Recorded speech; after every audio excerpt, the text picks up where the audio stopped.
All right, hello everybody. Welcome to episode number. What episode are we? We're number 8. Number 8 of the 989 Arcade Bar podcast. Hello, Thomas. Hello, Gavin. How are you? Greetings. I'm goodly. Oh wait, no, I'm supposed to say I have a bad feeling. I was trying to think of something to say, but you nailed it. We all could have just gone hello there, and that would have done it as well. That would have been pretty good. Missed. Oh man, no, we could drop it in at some other point in the episode. Oh my gosh. Okay, so we're going to get the test cameo in early today. There she is. You can say hello, everybody. Hey, Hi.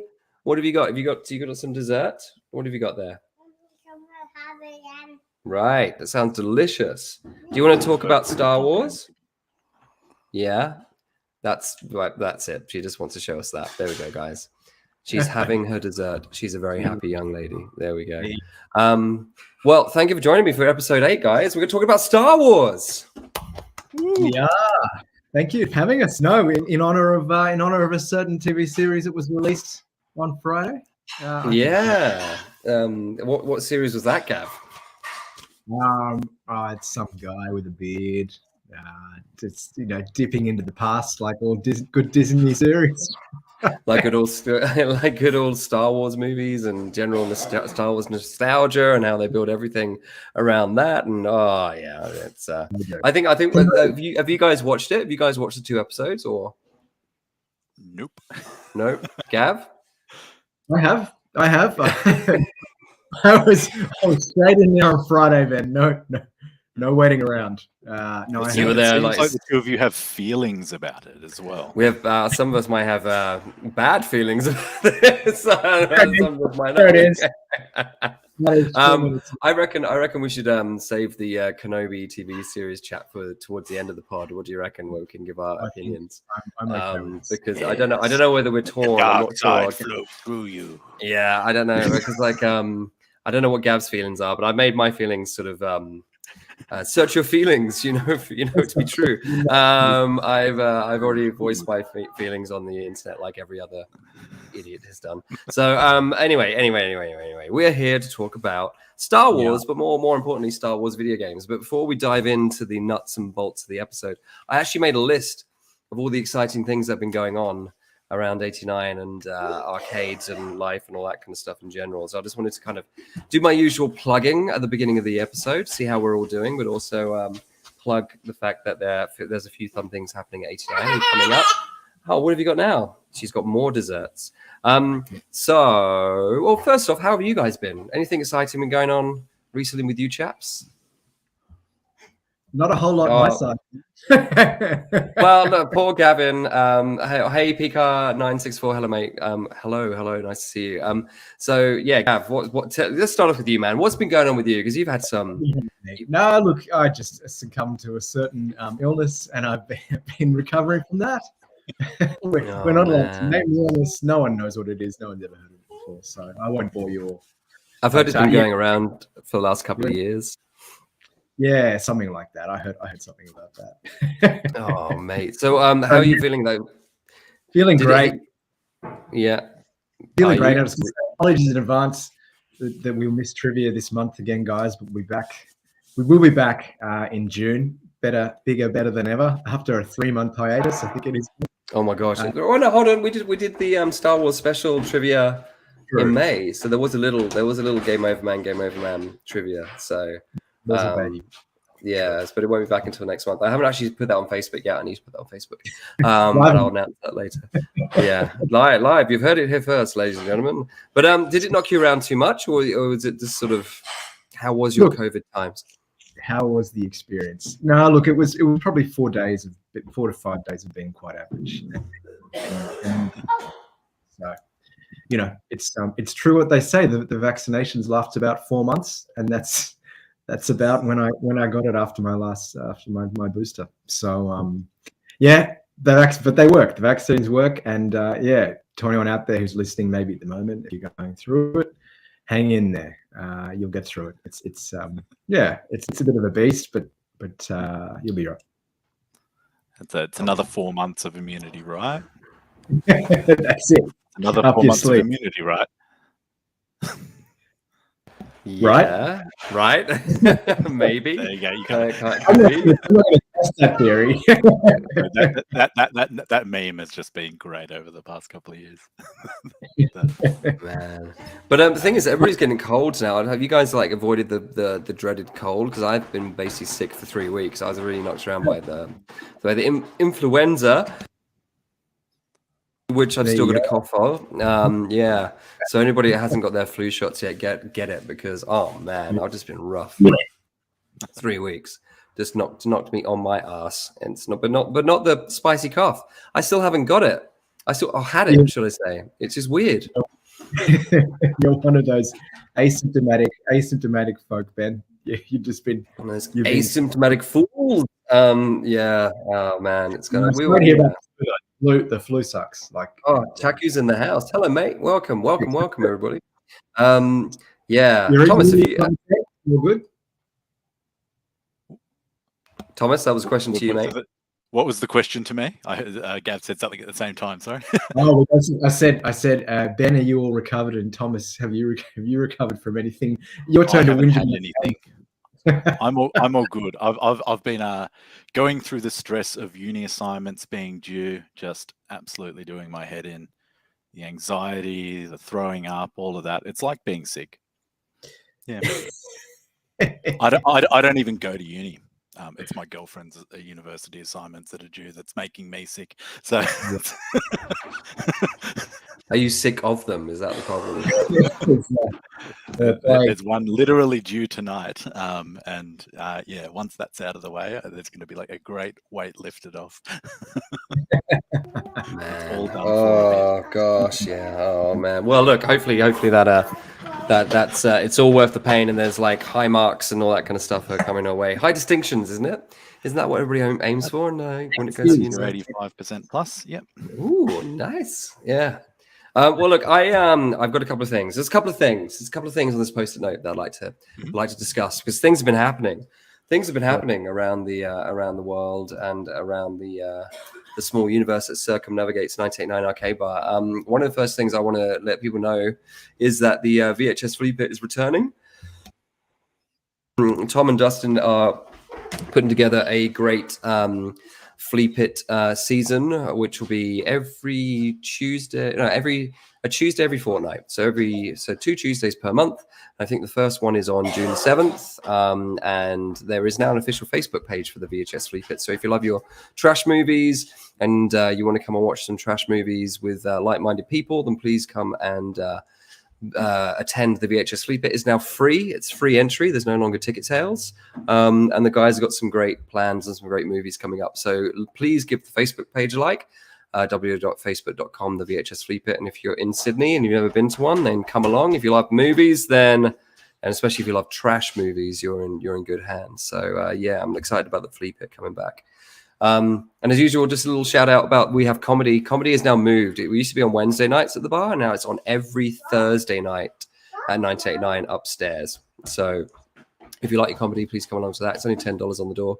And the guys and girls who run it, oh, Gav's gone. Gav's like, I'm out of here. And the guys and girls who run it do a really good job. They get some really great comedians in. So yeah, come along to that. What else is happening at the moment? There's the Retro Arcade Club's returned as well, which is our free play night or day, should I say, which happens on Sundays. And that is happening on the last Sunday every month. We just had one this Sunday, which was great. Good turnout.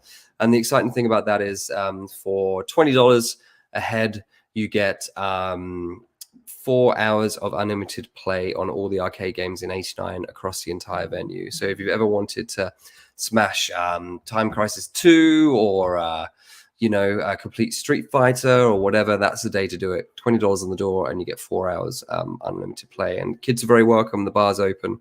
It's a great event. And Martin Taylor is now doing free arcade masterclasses during that event as well. So you can join in and learn how to play some arcade games whilst being there, which is really good fun. I think Martin did Metal Slug 2, of which he is the world record holder. And then he also did Mario Brothers. Yeah, which is pretty Raising cool. the next generation of record smashers. This is it, because we now officially have 5 world records set at the bar.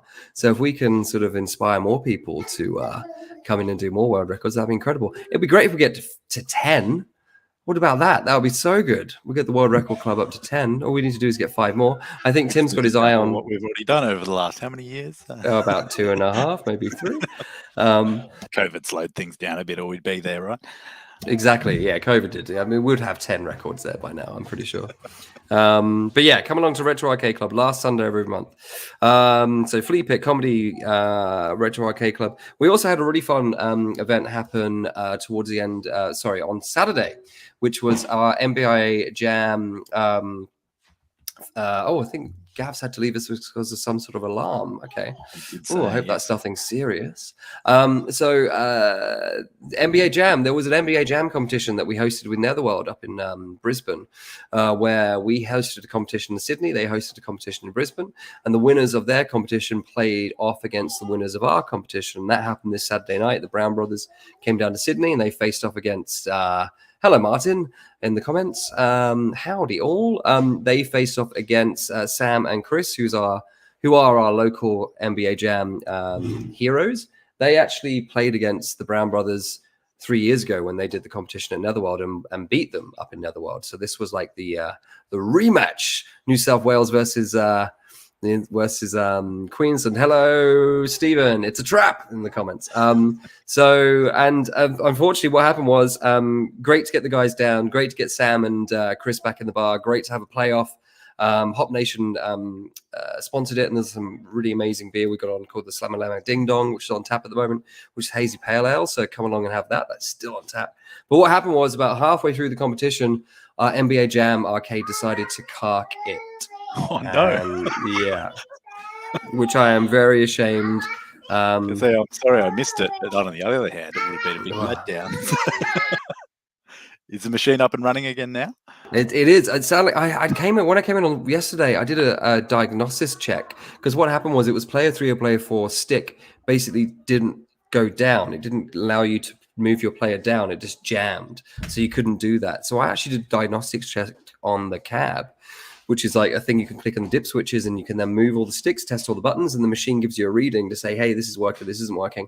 Everything worked. Like everything worked. There wasn't any problems whatsoever. So I'm like, I have no idea what happened to cab. It's some kind of weird ghost in the machine. So it was a draw. Lots of moisture lately. It's probably blame everything on moisture. Yeah, moisture and rain and old cabinets. What else could we throw at it? Like, yeah, fluctuations in power, supplies, all sorts of stuff. But it was a bit annoying, but everybody had a great time and they drew. They just said it was a draw. So it was just a draw, which is very, gentlemanly. That's good. You know what I mean?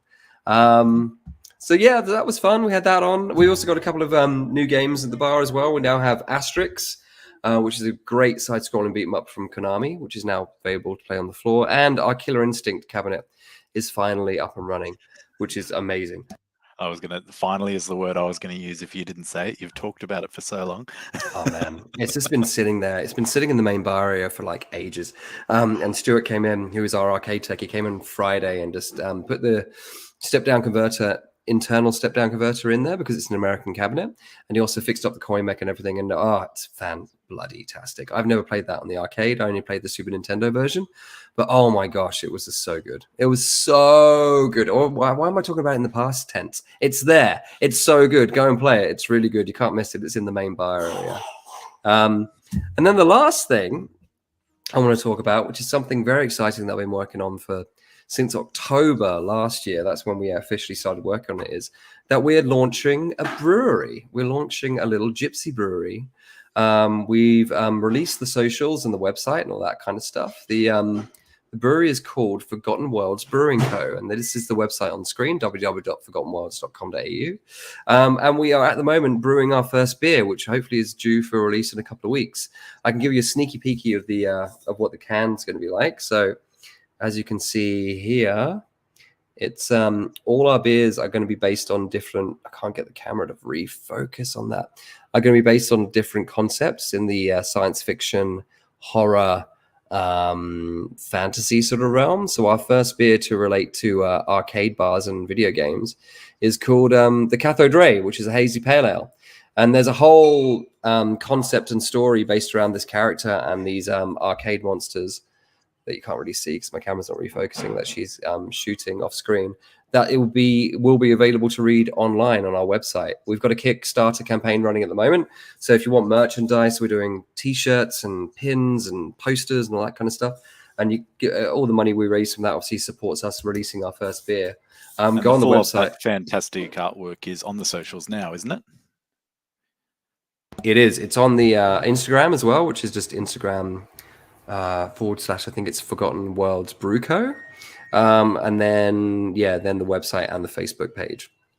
Just type in Forgotten Worlds Brewing Co. Piece of art. Get on there and have a look at it. If just to have a look at the artwork, since you can't drink the beer now anyway.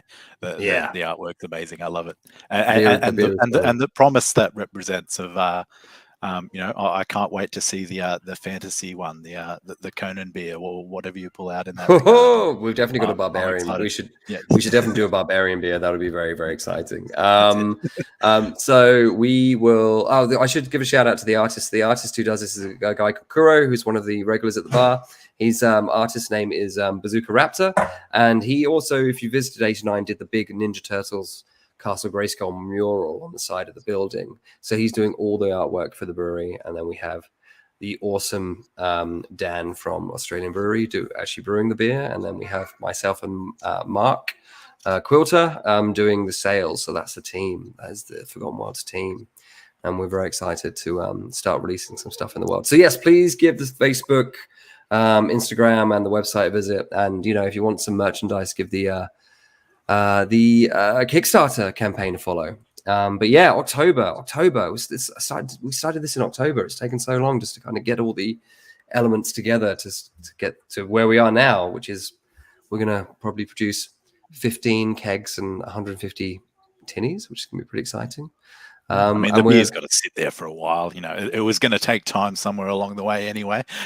True, yeah, and it just matures a little bit when it's in the tank and all these things. But anyway, yeah, it's really good fun. And what was the other thing? Oh, and hopefully, I've got a few arcade bars who are on board, but we're going to do a nationwide release of the beer in hopefully all the arcade bars in Australia on the same day. We'll be pouring this beer. So hopefully, if you're in Melbourne, if you're in Brisbane, Adelaide, Perth, you'll be able to drink this beer in an arcade bar. That's the plan. But we'll see. More news on that as I get my shit together. Anyway, there we go. There we are. Welcome back, Gav. What was the drama? I just had a smoke alarm issue I had to deal with, but we're all good. We're all fine here now. Thanks. In your place, did you broom handle? Did you just break it off the roof? Required a ladder. That was the extended break. But that's okay. You hit it with a ladder. I just go broom. Yeah, I did. I hit it with a ladder. Make a hole right through the center of it. The battery falls out. Just put it through the roof. It's fine. Yeah, that'll do. Nicky's hideout in the comments. Hello, little brother. It's not Nintendo or Sega. It's just fantasy, horror, or whatever. It doesn't have to be. Other consoles are available. Yeah, exactly. So it doesn't need to be. It doesn't need to be one of those, little brother. It could be anything. In fact, we'll try not to get it too video gamey because, yeah, it won't be as much fun if we say this is the Sega beer or this is the Nintendo beer. It needs to be a bit more out there. That's what we're trying to do. We're trying to get out there with concepts and artwork and fun times. Anyway. We're here to talk about Star Wars games, right? I think so. Yeah. All right. The first time we've mentioned it? Because we've been doing Star Wars quotes. But they're in the chat. Actually, everybody's watching. We'd love to hear what your top 5 games are. So what we've done individually is come up with our top 5 arcade games, top 5 Star Wars games, be it arcade, console, whatever. And I guess the only rule that we had when compiling our lists was that they had to be games that we played. So it couldn't just be, well, the best Star Wars game has to be the Star Wars Arcade Cockpit because it was the first and it's the original, blah, blah, blah. If we haven't played it and we don't know it, then we haven't put it in the list. So these are games that we've all played growing up. And we still play today. Some of them are fairly new, actually. It was nice to see a couple of new games in these lists. But that's how we compiled our individual lists. So top 5 Star Wars games. But before we do that, because we are talking about Star Wars, right? Like, we should have a little Star Wars chat prior to that. I know it's all about the Kenobi series being released, but I think we're all of an age, and I'm definitely me being the oldest here. I mean, I remember going to see Return of the Jedi when I was very, very small. I must have been about 5 years old when they came out, and I saw it at the cinema. I have vague recollections of like Ewoks and Endor and Darth Vader taking his helmet off for the first time and all that kind of stuff. But so, like, growing up with Star Wars and seeing how it's changed over the years to the behemoth that it is now, and arguably good, but also not so good with everything that's happening with it under the Mouse House. But Star Wars for you guys growing up, what does Star Wars mean to you? Wow, at this point, if this wasn't live, we would have cut out that big pregnant pause. What's a Star Wars? I thought this was a Star Trek episode. A Star War. Star War. Yeah. I'm probably from that slightly younger generation where, and Star Wars is used as the great sort of example of this whole thing where, like, when something comes out when you're a kid, that's what you like. And then, like, they do a newer version of it later on, and your kids like that, and you think it sucks because it's not like the original. And I'm a bit like that with the original trilogies. You know, I was a kid when 1, 2, and 3 came out. Still, it was definitely, well, it was probably before all our times when the originals came out. But yeah, like Attack of the Clones was my favorite one, but I watched all of the OGs first, and yeah. And I have not watched the Disney ones. I haven't watched the last 3 movies. Wow. Okay. Well, you kind of did yourself a favor there, I guess, in some regards. I mean, like, I'm sure I'll enjoy them for what they are as well when I see them. But you know, there's aspects of the new trilogy that's good, and there's aspects that they're terrible. I think, like, the biggest takeaway from the new trilogy is just the fact that it's pretty unoriginal and doesn't really take Star Wars anywhere else that it's not been before. It's just retreading old steps, and then, you know, things that were different and new, things that would in the Last Jedi were just so sort of radical for fans that it was just sort of, the whole thing's just one big mess. There was no generation just behind us, though. You know, they're going to be like that. That was their Star Wars, yeah. You know, like, I don't even need to tread on it.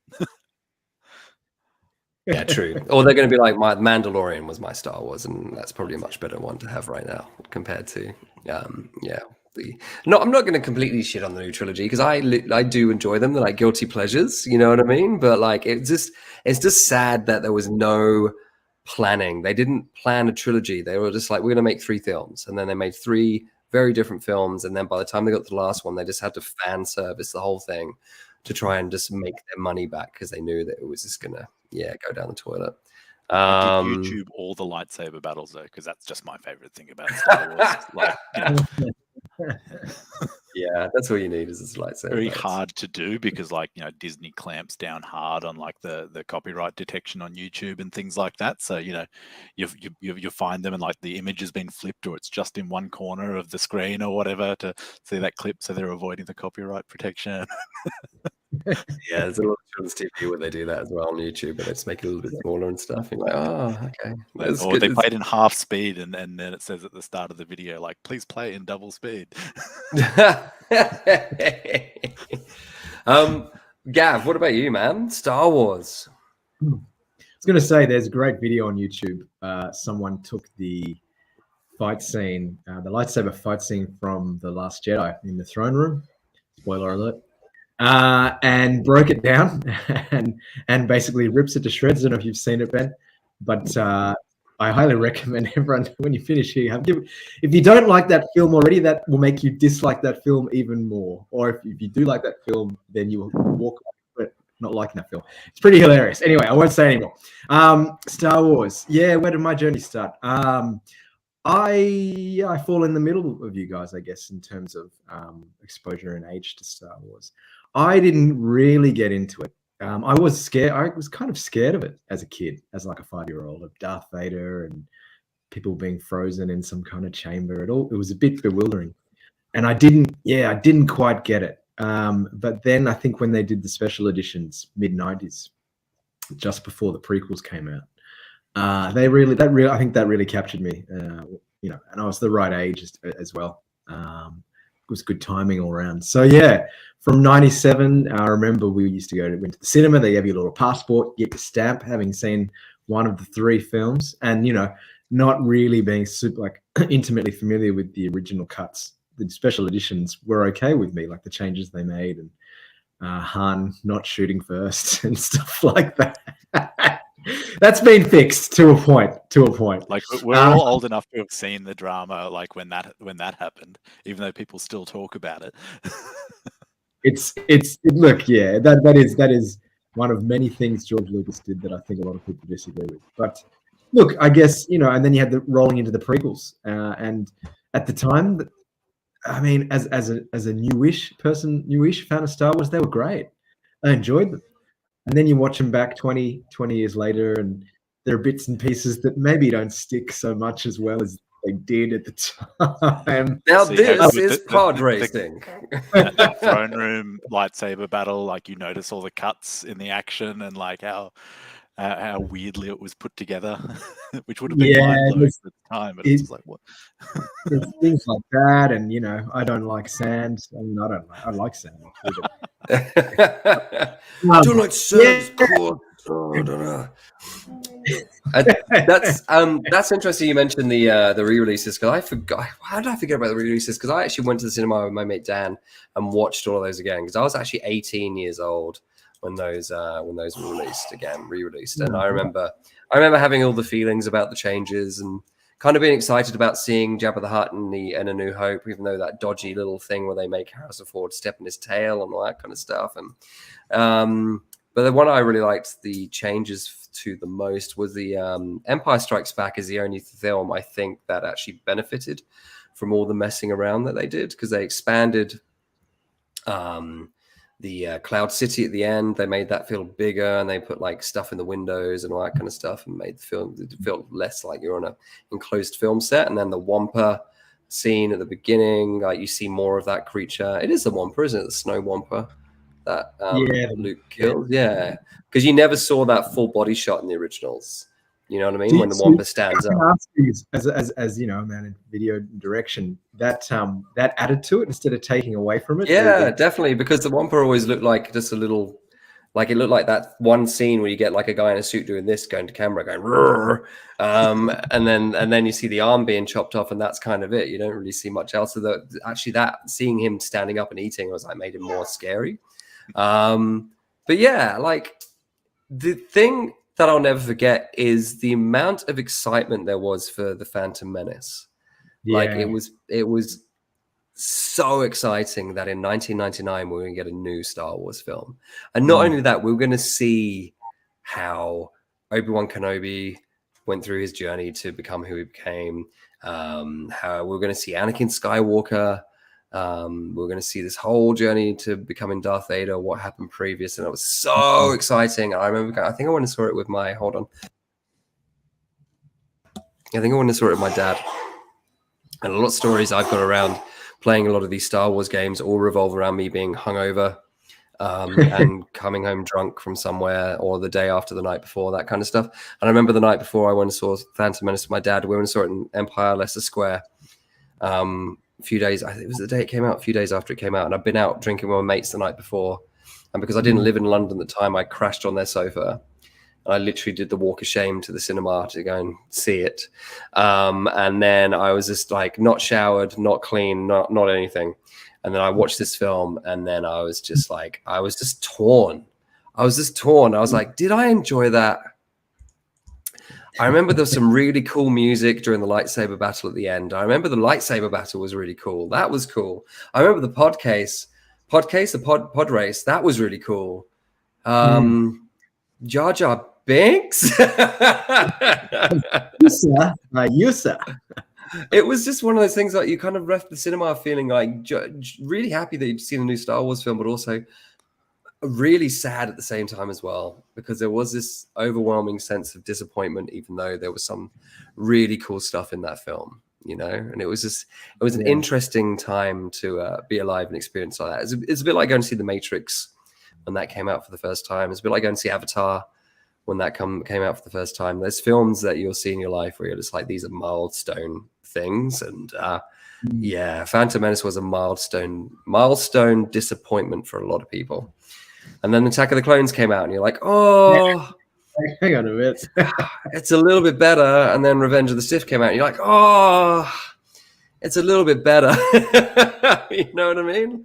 I guess that's what they were trying to replicate with the new trilogy. It was like, oh, this is good. And then the next one was like, oh, it's not as good. And then the last one was like, oh, it's not as good. So they went the other way.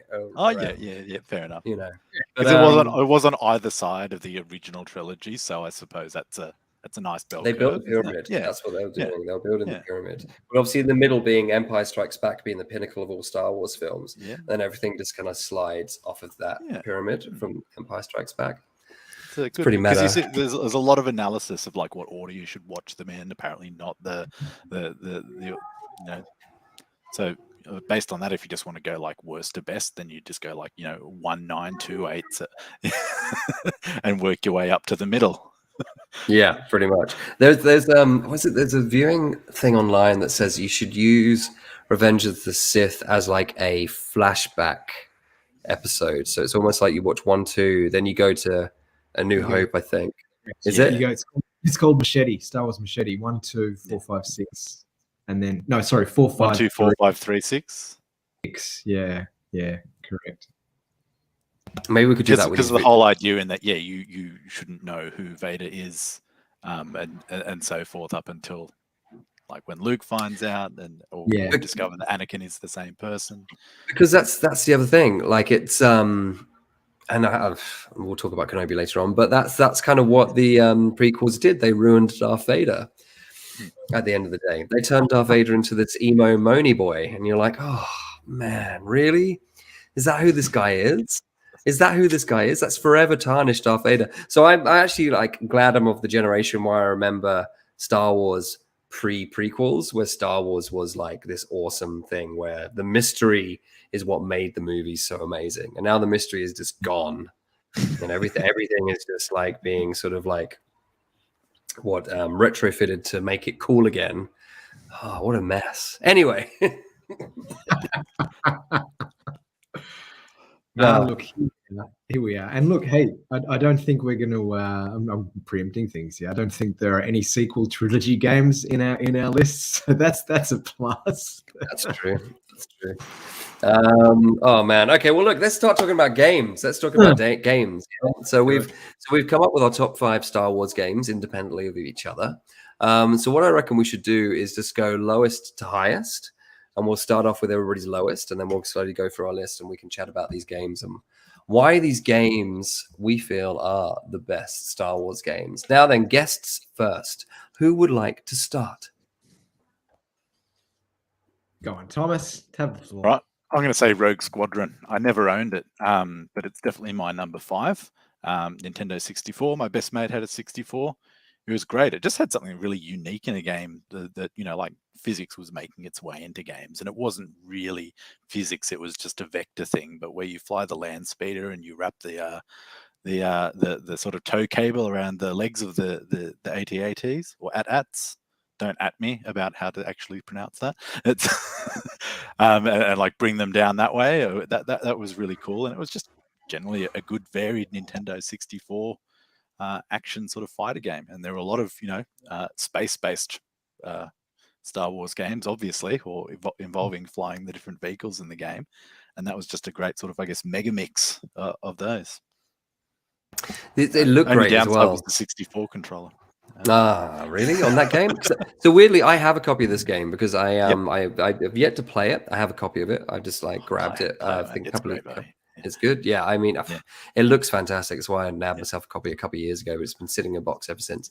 But it just looks incredible because I think that's the exciting thing about when you were younger. Any Star Wars game that gave you the opportunity to actually do that exact thing, tie the AT-AT's legs, the AT-AT's legs around as the snowspeeder. I mean, that's all you wanted. And seeing that element of games kind of like change over the years. Like when I get to my 5, I'll talk about that in more depth. But like things like that. Like, yeah, that game just look. I've never played it, but it just looks incredible. And I know there's more sequels which we'll talk about. But Gav, you ever played that one? Yeah. Again, I didn't own it, but a friend did, and we played the heck out of it. It was, and I think for its time, the graphics were really good. I don't remember being amazingly good at it. Oh yeah, I was shocking at it. I just couldn't wrap my head around the controller that I didn't own, because everyone who owned a 64 could use that controller, but if you didn't own one, you were just like, trying to fly out that snow speeder for the first time. Yeah. There was a really good. I do remember one of my memories of the game is that you start in the hangar, like as in to select your craft, right? Yeah. If you press the right buttons and entered the right cheat code, the camera would pivot to a part of the screen you couldn't see, and then all of a sudden you could pick the Millennium Falcon and you could fly. And I think you might have even had Chewie alongside you because there were noises. I might be making that up in my head. I don't know. But yeah, I always remember doing that cheat because you just had so much more shields. So it made life easy. That's awesome. It was a great. You have to send me. You're gonna have to send me that cheat because I'd love that when I finally plug it and have a go to fly the Millennium Falcon. Be pretty sweet. Oh, that's awesome. Gavin, what's your fifth one on your list? What's the lowest on your top 5? I'm going to do one that maybe a lot of people may not have heard about, and that is a game by the name of Rebel Assault 2. So this was a PC game back in the early 90s, 92, 93, I think it is. And it was an on the rails sort of shooter game, where sometimes you were ducking behind corners and pewing, and other times you were flying the Falcon through the belly of the Death Star. Why I picked it was very, what's the word? It used live action video, so you didn't have complete control, right? Because it's on the rails. And I think for its time, 93, doing a live action kind of video game, that was pretty cool. And it told the story. Off the top of my head, it told the story of things leading up to Return of the Jedi, or maybe just before it. I can't remember. But yeah, you played a rebel soldier flying X-wings, flying Millennium Falcon for some reason, and roaming around. And it's number 5 because it was loads of fun, and it was on CD and it had a good soundtrack, but it was also ridiculously hard, and that's where it fell down. Like you'd sit there with your mouse, sort of. I'll try and simulate. I can't do because it's a podcast, right? Yeah, remember Gavin. You'd have to move your mouse millimeter by millimeter to stay within the bounds of the screen. For example, when you're flying through the Death Star and trying to avoid objects, if you moved it more than an inch, you'd just die every time. It was so freaking hard, but loads of fun. And I used to play it at another friend's house. Martin. I owned that one. And Uh-huh. Sorry, Martin. Just going to the comments very quickly. So Martin said, "Oh yeah, that one was sweet. I remember playing at school on a teacher's computer. Wow, man, that's pretty fun. Did that also come out on the PS2? Didn't it? I think I remember seeing it would have been PS1. Sorry, the PS1. Yeah. 95. Thick box. It had like Millennium Falcon thing looking on the front of it or something like that. I think. Cover. Yep. Yeah. Because because my brother's saying the first one, the Mega CD, is great. I disagree, Nick, because I had Rebel Assault on the Mega CD and I sold it to Tom, and it's just not a good game, Nick. It's just too hard. Well, this one was not easy either. Like you were saying, the flying sections, like there's one where you're sort of like descending. I think it's one of the Millennium Falcon levels. That was as far as I could get in the game. It was just it was insanely tight controls. Because I'm lame it. Yeah, thanks, bro. No. Maybe I was lame in it. I got bored of it very quickly. That's very true. But yeah, no, that's awesome, man. Like I keep seeing it for the PlayStation 1. I'm like, I don't know. The Rebel Assault 1 really scarred me on the Mega CD. So, but hey, the Mega CD was that era, and we talked about this in the Sonic podcast, where full motion video just started working its way into games, whether you liked it or not. But this game actually just made full use of it for the gameplay. And it wasn't, like Night Trap, the classic example where you just click buttons to play bits of video. And it's not like, just a normal game where they've shoehorned in the full motion video sections that may or may not have impressed you, That's true. and just made a whole lot of whirring noise in your old disk drives. That just it made it part of the game, and I think it did it really well. Might have to check it out. I've been thinking about doing another retro video game market. Actually, I think we're due another one now. We're almost. Yeah, we're 5 months into this year, right? So maybe we can get one coming in the next couple of months. So if anybody listens to this podcast and has a copy of that game and they want to sell it at the retro video game market, then let me know. Call Ben and sell it if he doesn't do a market. Yeah, just drop me an email. All right. My number five. So my number 5 is Super Empire Strikes Back for the Super Nintendo. So the Super Nintendo Super Star Wars series, I think, are probably worth just talking about briefly. Have you guys ever played those ones? Yes.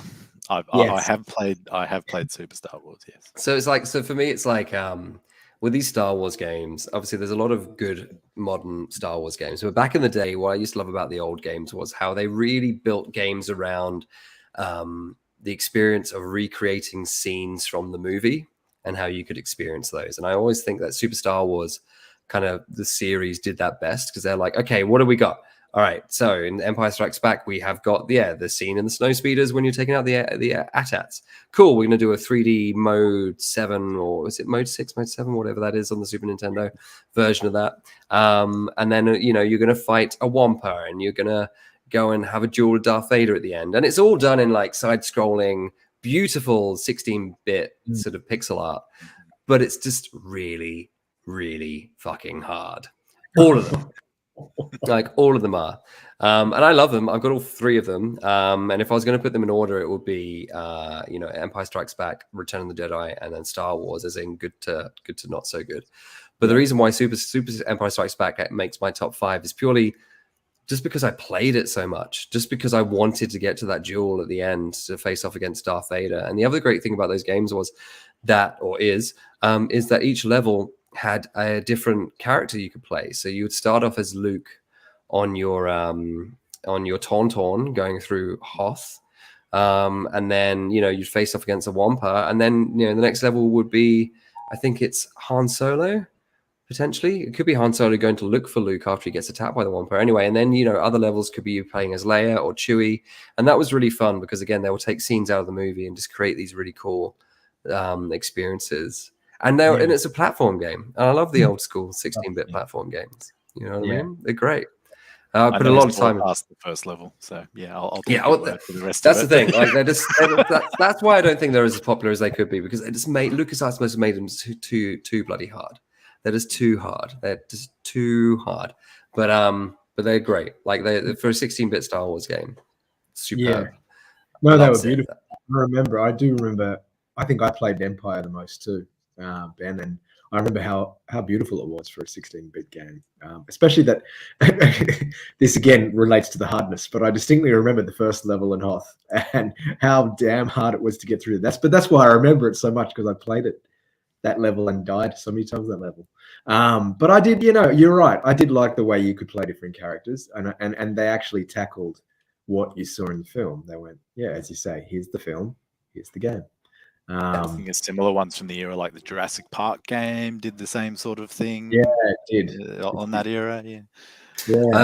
Especially like in the Super Star Wars, if you play Luke, especially in this one, you can either go lightsaber or phaser as well, which is pretty fun. You know what I mean? You had the option. Whereas if you play Han Solo or Chewbacca in these games, and you just got the phaser, but Luke, you could switch it up if you wanted to, which is pretty fun. But because again, blasters in the Star Wars universe, man. They're not called blasters. What did I say? Did I call it a phaser? Oh my god! I'm getting my Star Trek and my Star Wars.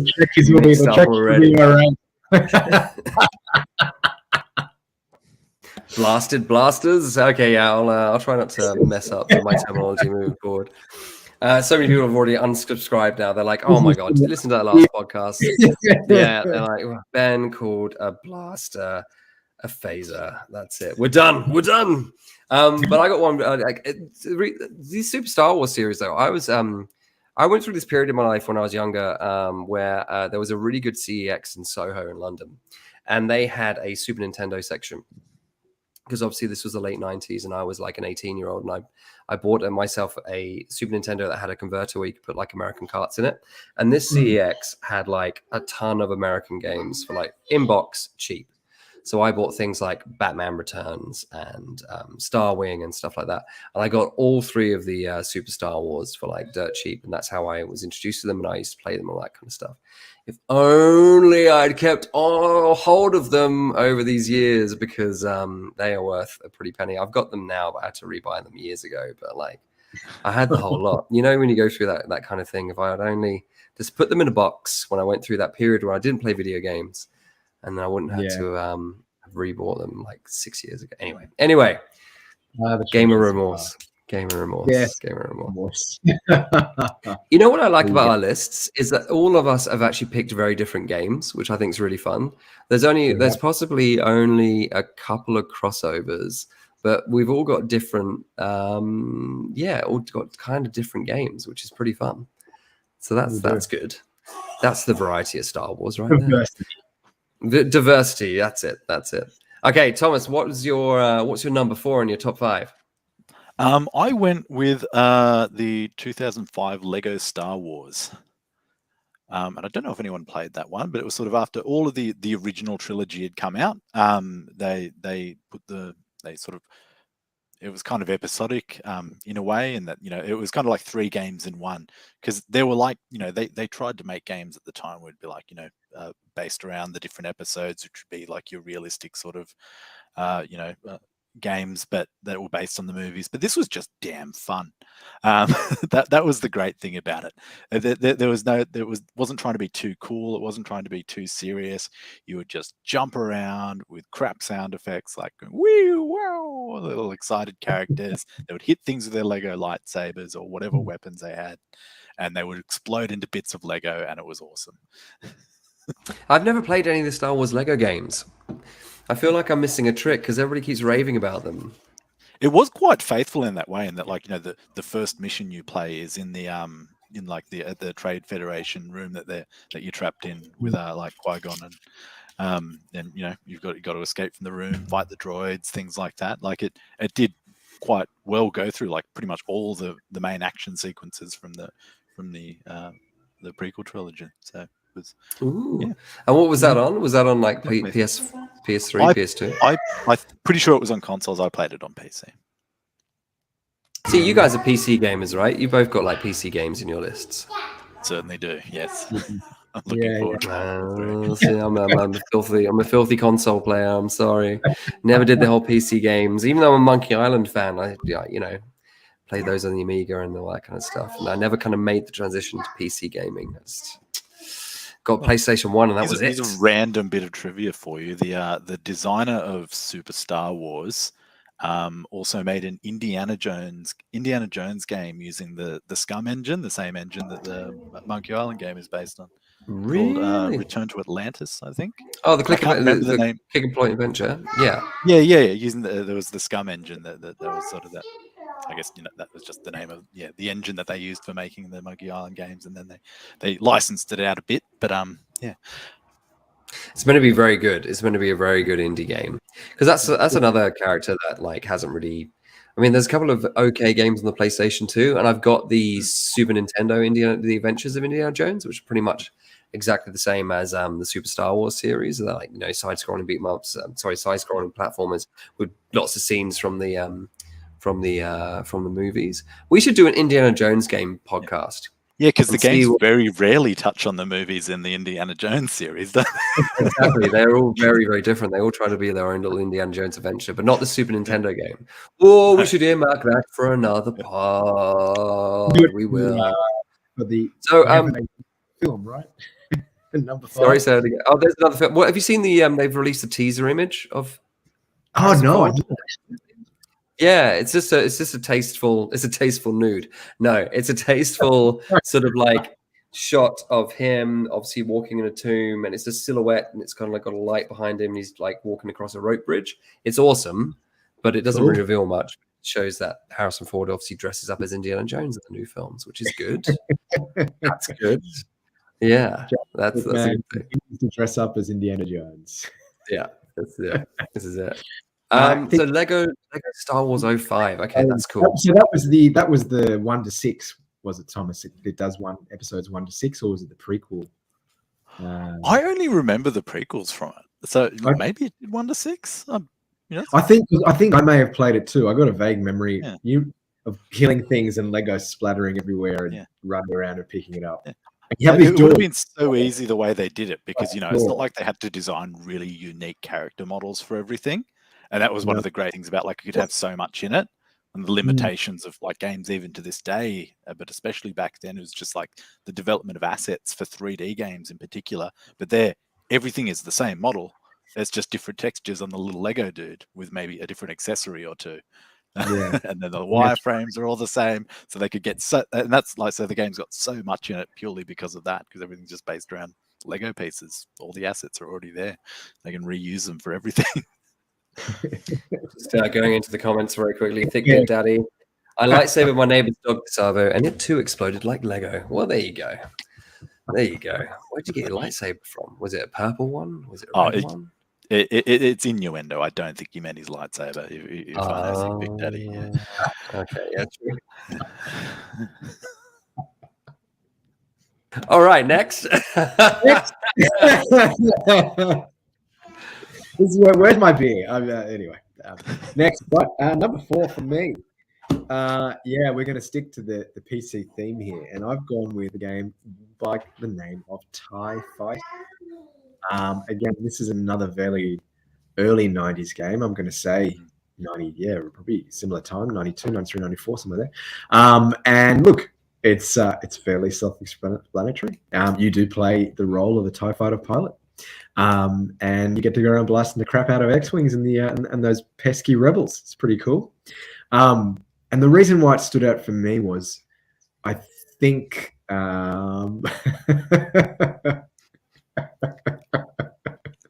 it's sorry.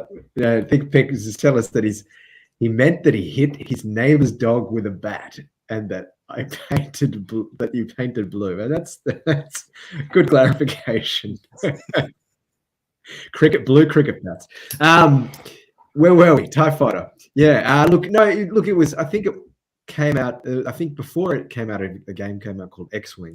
And then they decided to release one called TIE Fighter. The reason why I stood out is because it was the first kind of Star Wars simulator that I remember playing. You get into the cockpit of a TIE Fighter, you're there, you have freedom to roam the map, and it sort of, set the tone for games to come in that regard. And it expanded the universe. You played some missions you played were involved directly with the storyline of the films.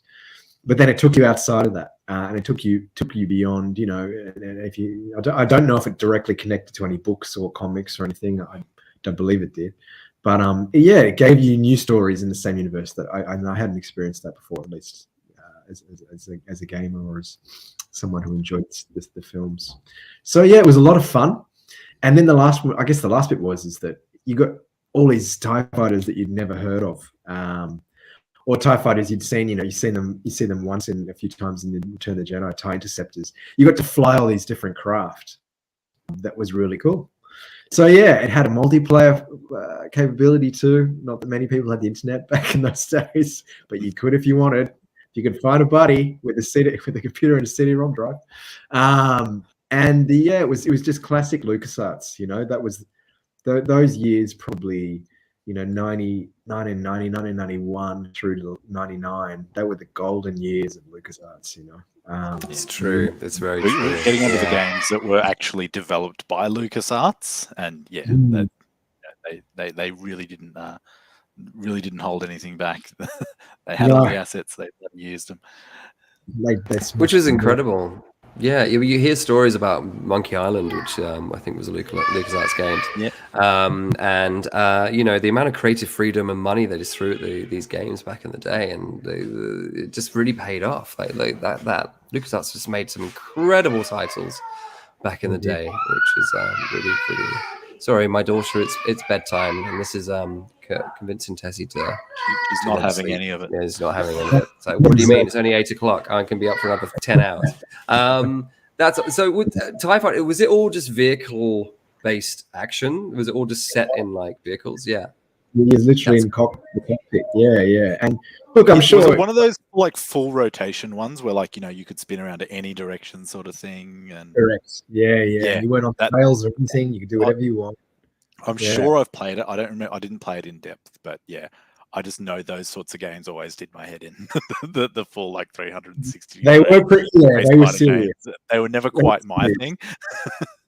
Is it for a kid as well? It's pretty cool. I think that the game after it, X-Wing versus TIE Fighter, was apparently a much better game, and they fixed a lot of things in X-Wing and TIE Fighter for that game. But I actually I haven't played that, or maybe if I have, but I haven't played much. But apparently, it's another fantastic game, and that sort of came out. That game came out as the internet really started to take hold in people's homes, so it was a lot more popular. I think that X-Wing versus TIE Fighter. But yes, TIE Fighter is my game, number 4. PC only. I don't think it was on any consoles. PC only, personal computer only. Well, my 4th game is not a PC game. Funny that it's a PlayStation 2 game. It is Star Wars: Revenge of the Sith, which is the direct tie-in to the Revenge of the Sith. Now, the reason why this is on my list, because people will be like, "What the hell is that piece of shit doing so high up on Ben's list?" Well, again, it's just one of those Star Wars games that I played and I really enjoyed. Because you could control Obi-Wan, you could control Anakin, and it was all set. Pretty much that game followed the movie, and I think it was released either just after the film or just before, but it had cutscenes directly digitized from the film. So they used scenes from the movie in the game to then, in between everything you did, like, and here's a scene from, like, there's General Grievous being introduced, and now you got to fight him and all this kind of stuff. And it was pretty standard PS2 sort of like third-person 3D action adventure sort of affair, but I liked it because it just felt like you were in Revenge of the Sith. It was very immersive. It was very, John Williams score. That was the other thing I was going to say about Super Star Wars games, like all the 16-bit versions of the John Williams music. Amazing. Amazing. Ringtones. But Revenge of the Sith was just great because I never finished it, sadly. I do need to pick up a copy and to sit down and play it through to the end. But it was just, I just loved it. I just really liked the fact that, you got to do everything you saw in the Revenge of the Sith movie in a video game. And again, that's back in the day, that's kind of what you wanted, just wanted to sort of like experience the game in a video game format. So I was talked out of buying that game. Ooh, do tell. I went to EB Games. I had my new console. I was like just got some random games, picked up like 3 games. I can't even remember what the other 2 were. I only remember the one I didn't buy. But I picked up that one. I took it to the counter, and the guy's like, "Don't get this. It's shit." So I didn't. But I didn't tell you what console I was talking about. So that was the Nintendo DS version. I was talking. I was about to say that was DS, wasn't it? There you go. See, the other thing about that this game is like there's a few games like I remember when I purchased them and what state I was in when I played them. And this was in a period of my life when I was living back home with my dad, but still working in London. I got out for a big night out in London on the Friday night. Ended up staying somewhere on Friday evening and then getting up really early and coming home. And I just went past HMV on Oxford Street. HMV on Oxford Street is no longer there, which is very sad. I think it's one of those awful discount shops where you can buy cheap shit, which is like heartbreaking because HMV on Oxford Street in London was like I got so many memories of going there. And buying. Did they have HMVs in Australia when you moved here? Because we had them here as well. But no. There was one in Pitt Street and stuff, but I'm pretty sure they all closed. Ever since I've been here, it's been like JB Hi-Fi's and all that kind of stuff, which is great because in the UK, like there's no real shops to go out and buy physical media. There's like a few places. There's no more HMVs. There's no more this. There's no more that. But anyway, so I was very hungover. Bought this game, went home, pretty much spent the day just getting through my hangover playing on it, and it was great. I had exactly the same experience when I bought Grand Theft Auto San Andreas as well. It was like my hangover game. Saturday morning, went into HB, got a copy of that because it just came out. Went home, hangover game, and I just loved it. And I did the same thing with Revenge of the Sith. I'm that old. So it was a third-person kind of, I guess, adventure game. Could you do vehicles and stuff as well, or it was all just? I can't remember. Actually, I don't know if I got past even though I played it for the entire weekend, it opens up with you exactly the same as the movie. You open up with Obi-Wan and Anakin landing on Grievous, his ship, to then save Chancellor Palpatine. And I think I maybe got to Grievous. I don't know whether I ever beat him, but basically the whole that was my experience of the game, was just like trying to traverse through that spaceship, get through that, beat Grievous to then finish. And I must have done, because I remember the cutscene of when they crash land the ship. Do you remember when they crash land the ship and Obi-Wan goes, "Another perfect landing"? Yeah, something like that. Yeah, I must have got a bit further than that. But I don't know. There might have been some vehicle stuff. But was there any vehicle stuff? You didn't fly the spaceships, I don't think, at the very beginning, which would have been fun because that's how the movie opens. But yeah, nah. Give it a go. I've never played it. It sounds cool. It sounds fun. I'm gonna try and get another copy at some point. You can come over and play at my house, Gab. It's fine. Rock and roll. All right, where are we? We're on everybody's thirds now. Yeah, onto the metal dice. You're up, Tom. I'm up. Rightio. Let me see. I have a prop. I have here some screenshots from my game. Let me know if you know what game I'm talking about. For everybody. Can you see my shared screen, or can you bring that up? Add this to the stream. There we go. Yeah, there is a picture of the game I'm talking about.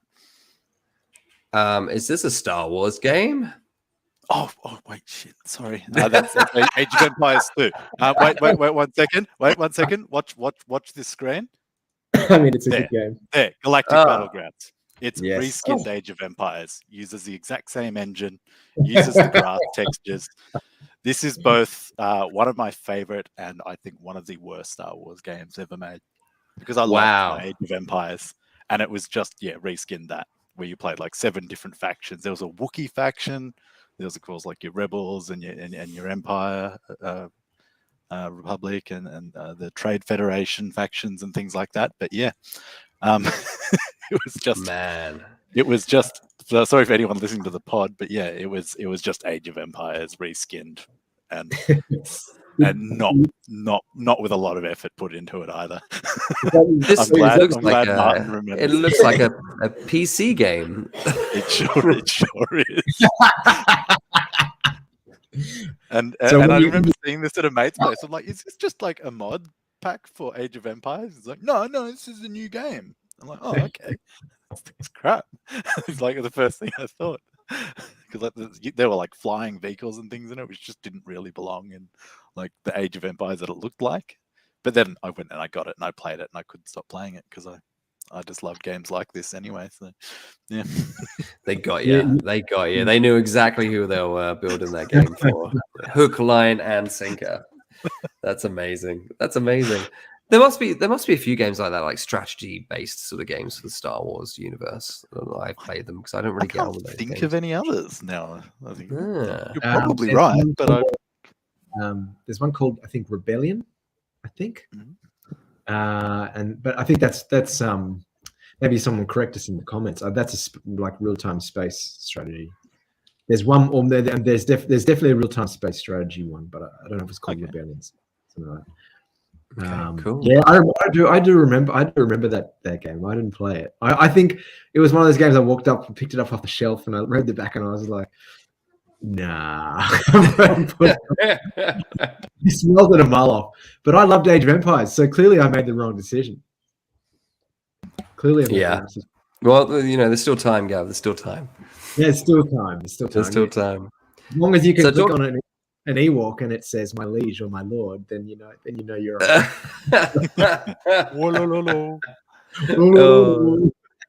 that's brilliant. That's the other thing. Oh, very quickly, you just reminded me. That's the other thing about the 1997 re-releases of the original trilogy. They changed the Ewok song at the end of Return of the Jedi. Because they extended it. There's all these extra shots of like when it kind of dissolves to all the different cities and everything. Yeah. So it links back to the prequels. But yeah, like the original song was like wop nup, what up, wop up, wop up, but it up, but up, but up, and then like in the new one, it's like something really kind of like wispy and like it doesn't have the same effect as Wubnub. God damn it! Yeah, you're right. No, because they added for the special edition, they added Coruscant and maybe Tatooine to the NC. And then special edition, they added in Naboo because no one knew what Naboo was. And then in the Blu-ray release, because they messed around with it even more in the Blu-ray release, they added Hayden Christensen in as the Force ghost of Anakin Skywalker at the end of Return of the Jedi, which was just man, and they gave Ewoks eyelids as well. That was because they've started and they blinked and stuff. Oh, hey, look, we have a Tom. We have a sneaky Tom who's come to join us, ladies and gentlemen. Here he is. Yes. Hello. Sorry, I'm late, gents. Hello there. It's all right. You only started a few minutes ago, right? Yeah, about an hour and 6. It's fine. Yeah. We're just getting to. Is it Gavin's third game? It is. PC. All right. This one is not. This one is a multi-platform. Okay. So I've gone for. I've written down the wrong thing, but it's in my head. The Force Unleashed. I've gone for the Force Unleashed. PlayStation 3. PlayStation 3, Xbox 360, Wii, and PC. Yeah, and look, I had it on Wii, so I had the least graphically compelling version of the lot. But I picked it primarily. It didn't get the best reviews. It wasn't, it wasn't the world's greatest game. But on the Wii, you had, sorry. So why is it in your list? Because for two reasons. Number one, the story. It had and it's such a shame that this game is not canon because for those that don't know it, you play Darth Vader's secret apprentice called Starkiller, no other than Starkiller. Oh, nice. And you know what the reference is there, right? OG of the OG. That is such an OC name. Like, well, for anybody listening who doesn't know, that was the Starkiller. That was the original name that Luke Skywalker was meant to have. His surname was meant to be Starkiller. Yeah. When the Star Wars was called the Book of the Wills, I think was the name of the original script. Yeah. Anyway. So you play a Starkiller and your secret apprentice who, spoiler alert, turns from the dark side to the light side. And it's set. I think it's set just before A New Hope or around that time. Cool. So you have all these references and you visit all these, not all these Jedi, but there are other Jedi involved. Princess Leia's in it, Darth Vader's in it, the Emperor's in it, all the stuff that you love about the original trilogy is in it. So, and the story, I hope Disney reconsider it one day and bring it back into canon because it was a really fantastic story. Second reason why I like it is because on the Wii, they made use of the motion controls. So if you wanted to force push, you went force push with one of the controls. If you wanted to force pull, you dragged towards it. So it added a whole new dimension to the game. Even if it was a little bit clunky, it was a lot of fun. And you swung like your fire alarm goes off, and you're like, and then you're like, suddenly like pulled something into your face, and it makes life easy, right? Force powers. So the two reasons why I like it. And there's one very iconic scene that maybe you guys have seen on a poster before, but it is in the game where, and it's in all versions of the game, right? Where he's on a planet. I don't remember which planet it is, and a Star Destroyer is coming at you, and he's so powerful with the Force that he pulls the Star Destroyer down, and doing that with the remote and the control, it's unlimited power. Like you feel like a kid, like you're using the Force to pull down a Star Destroyer. It's amazing. I've never played it, but I've seen that scene. Yeah, it's very. I've got both of these on the PS3. I got the first one, the second one. Do you play the second one as well, Gav? Or it's garbage. Don't touch it. Oh, really? I just got it. Like there was a period like 2 years ago where PS3 games were like dirt cheap, where like games, whatever, like places were just being like, have them. Yeah. And I just like, oh well, there's Force Unleashed 1 and 2, I'll just grab those for $5 each. Why not? But I've only played the first 20 minutes of Force Unleashed, but it does seem pretty fun. It's a good idea for a game to play Darth Vader's apprentice. But obviously, you know, that Star Destroyer scene must have been influenced in the Rise of Skywalker, right? Because there's a little scene in that, like. Yeah, that's true. They stole it. It's not like Kenobi's not stealing a whole shit from a load of other stuff. Oh man, I can't wait to talk about that fucking show. Anyway, is it a third person, Gab, or is it first person? Yeah, over the shoulder, isn't it? Third person. It is third person. Yeah, it's third person. Yeah. I didn't play it because like the protagonist that I saw in the box just didn't look interesting at all. He was just like a skinhead guy. Like he just looked so generic, and that was like the main thing that just made me think like, there's no way this can be interesting with such a boring looking character. And I guess he's an everyman, where like every other main character in every Star Wars game looks like either me or Tom, white guy with a bit of a beard at the very least. But the Jedi look, mate. Don't knock it. Yeah, that's the Jedi look. Yeah, and then of course, like, if they're a bad guy, they don't have a beard. Have you seen my little rat's tail? Sort of. Yeah, there it is. He's a Padawan. He's a Padawan. Actually, mate, Disney shut down the third. They were going to make a Force Unleashed 3, but Disney shut that down when they first. Oh, did they? Really? I didn't know that. Yeah. Without ruining it, the first one did fit into the canon really nicely. It didn't impact films at all. It really was. And then the second one just ruined it. And then they did the second one, and the way they did the second one, well, again, won't ruin it. It doesn't stand up. The story doesn't stand up. It's garbage. So, but Ben, you only spent $5, so don't worry. Don't despair. This is it. Like PlayStation 3, like so cheap. That's why I've got a few PlayStation 3 games, and this is one of them that's just waiting to be played. So, I'll get to it. I'll get to it at some point, and I'll get to the second one. I'll be like, oh, Gavin, why? But yeah, one day.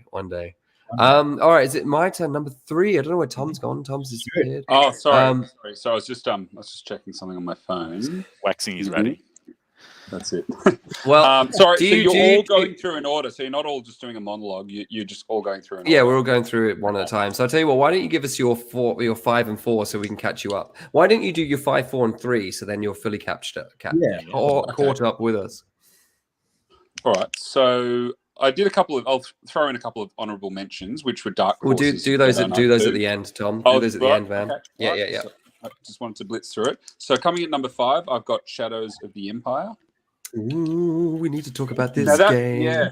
Has anyone else raised that one yet, or am I the first? No, this is great. This is what's great about everybody's list. Everybody's lists seem to be fairly different, which is awesome. That is cool. Because, go for it. Well, I think it was the first game I ever saw running on an N64, as I recall. And that would have been maybe mid-1997. It was a quantum leap going from Super Nintendo to N64. And just seeing, and it was 1997, the re-release of the original trilogy with the remastered special effects and all that was about to come out. And it was an exciting time. Everyone felt like Star Wars was sort of coming back, and it wasn't canon, obviously, but it was a sort of story that fit somewhere between Empire Strikes Back and Return of the Jedi. And it was a very, very compelling storyline. And it was a really it wasn't the best game in the world, a bit like what Gav was saying, not the world's best game, but fantastic storyline and a really fun game. And I remember when I first bought an N64, the next game I played on the, what's it called? Is it Carousel? What's it in the game, in the store when you, kiosk, in the kiosk. Lilac Wars or Star Fox 64 was on the kiosk, and I played that, the first level, and I thought, okay, wow, this is another step up. As good as that first level in Shadows was, Star Fox was another level. But I thought, you know what? Out of sheer loyalty to Star Wars, I have to get Shadows of the Empire as the first game. So that was the game I got with my N64, and I loved it. I loved that first level. Second level on the ice planet, whatever that is. Maybe it's Hoth. Is it Hoth? Is it Hoth? I don't know if it is in the game because I never actually played that one, but I imagine no, it is. It is on Hoth. Of course it is. Yeah, it is. You're flying Snowspeeder, aren't you? You're taking down an 88. Yeah, I think so. And then you're on the asteroid belt. The next one, the asteroid field, and then it sort of jumps around to you're on speeders and stuff. So it's sort of a jack of all trades, master of none type game. The controls are very like slippery and stuff, but it's a fantastic story. There's some really some of the biggest level design I think on any N64 game would appear in Shadows of the Empire. Not that it was exclusively N64, it was actually on PC as well. And that would have been, I remember playing it on PC actually, and the graphics were really, you had kind of the muddiness of the graphics, the anti-aliasing and whatever on N64, but on nice PC it was really crisp and clean. But then I guess N64 you probably had the benefit of the controller. So I have very fond memories of that game, and you've got to look at that first Hoth level with the what are they? What's the Gav? What's A-wing? A-wing? Yes, No, the AT-ATs. Or the A-wings? No, the craft. Snow speeders. Snow speeders. Snow speeder. Yeah. So that was the first level. That was basically a prototype for Rogue Squadron. That game. Yeah. The control mechanics very similar. It was just a primitive version of Rogue. So I really have fun memories of the game. I read the book. It's something I do, but you can't find copies of it. Weirdly, you go to a bookstore and all the Star Wars Expanded Universe stuff, but you never see Shadows of the Empire. So if everyone would be able to pick it. But fantastic storyline, and I thought it was one of those ones. There was a comment that I threw out before. What a fantastic film that would have been if LucasArts thought, let's do a new Star Wars film before we reboot the trilogy with the remastered special effects. Let's do a Star Wars film with this kind of, it wasn't canon storyline, but they could have made it canon. And they could have poured money into this reboot of Star Wars. The last film was what, 81 or 83? Was it Jedi? 83. 83. There'd been a long time between drinks. So they could have thrown the kitchen sink at a new Star Wars trilogy. Standalone film, a bit like a Solo or a Rogue One or something. Just do a standalone film for the trilogy gets remastered and re-released, and then there's going to be the prequel series. Just throw out one of those films and get people's appetite wet. And it could have starred as Dash Rendar, Kurt Russell, 100%. He would have nailed that role. He would have been perfect, like Snake Plissken, like in a Star Wars movie. Yeah, but Disney burned all the books. Yeah, Disney did burn all the books. Yeah, The book was incredible. So I read the book before the game, and I was like, "Fuck, this is so good." Because I haven't read any extended literature at all on Star Wars. But when I heard about the story about that game, that book, and how it kind of like spanned the space of time between Empire and Return, right? That's where it kind of sits, and how that guy was like a sort of like another style of Han Solo kind of character, and even his spaceship looks a little bit like the Millennium Falcon, all that kind of stuff. Yeah, I really like that book. It was great. I don't know if I still got my copy though. I'm trying to think. Maybe I do. I probably don't. It was so long ago. But I have a copy of the game though, but I've never played the game. I need to spin it. On the N64. Yep. Yeah. Good choice, Tommy.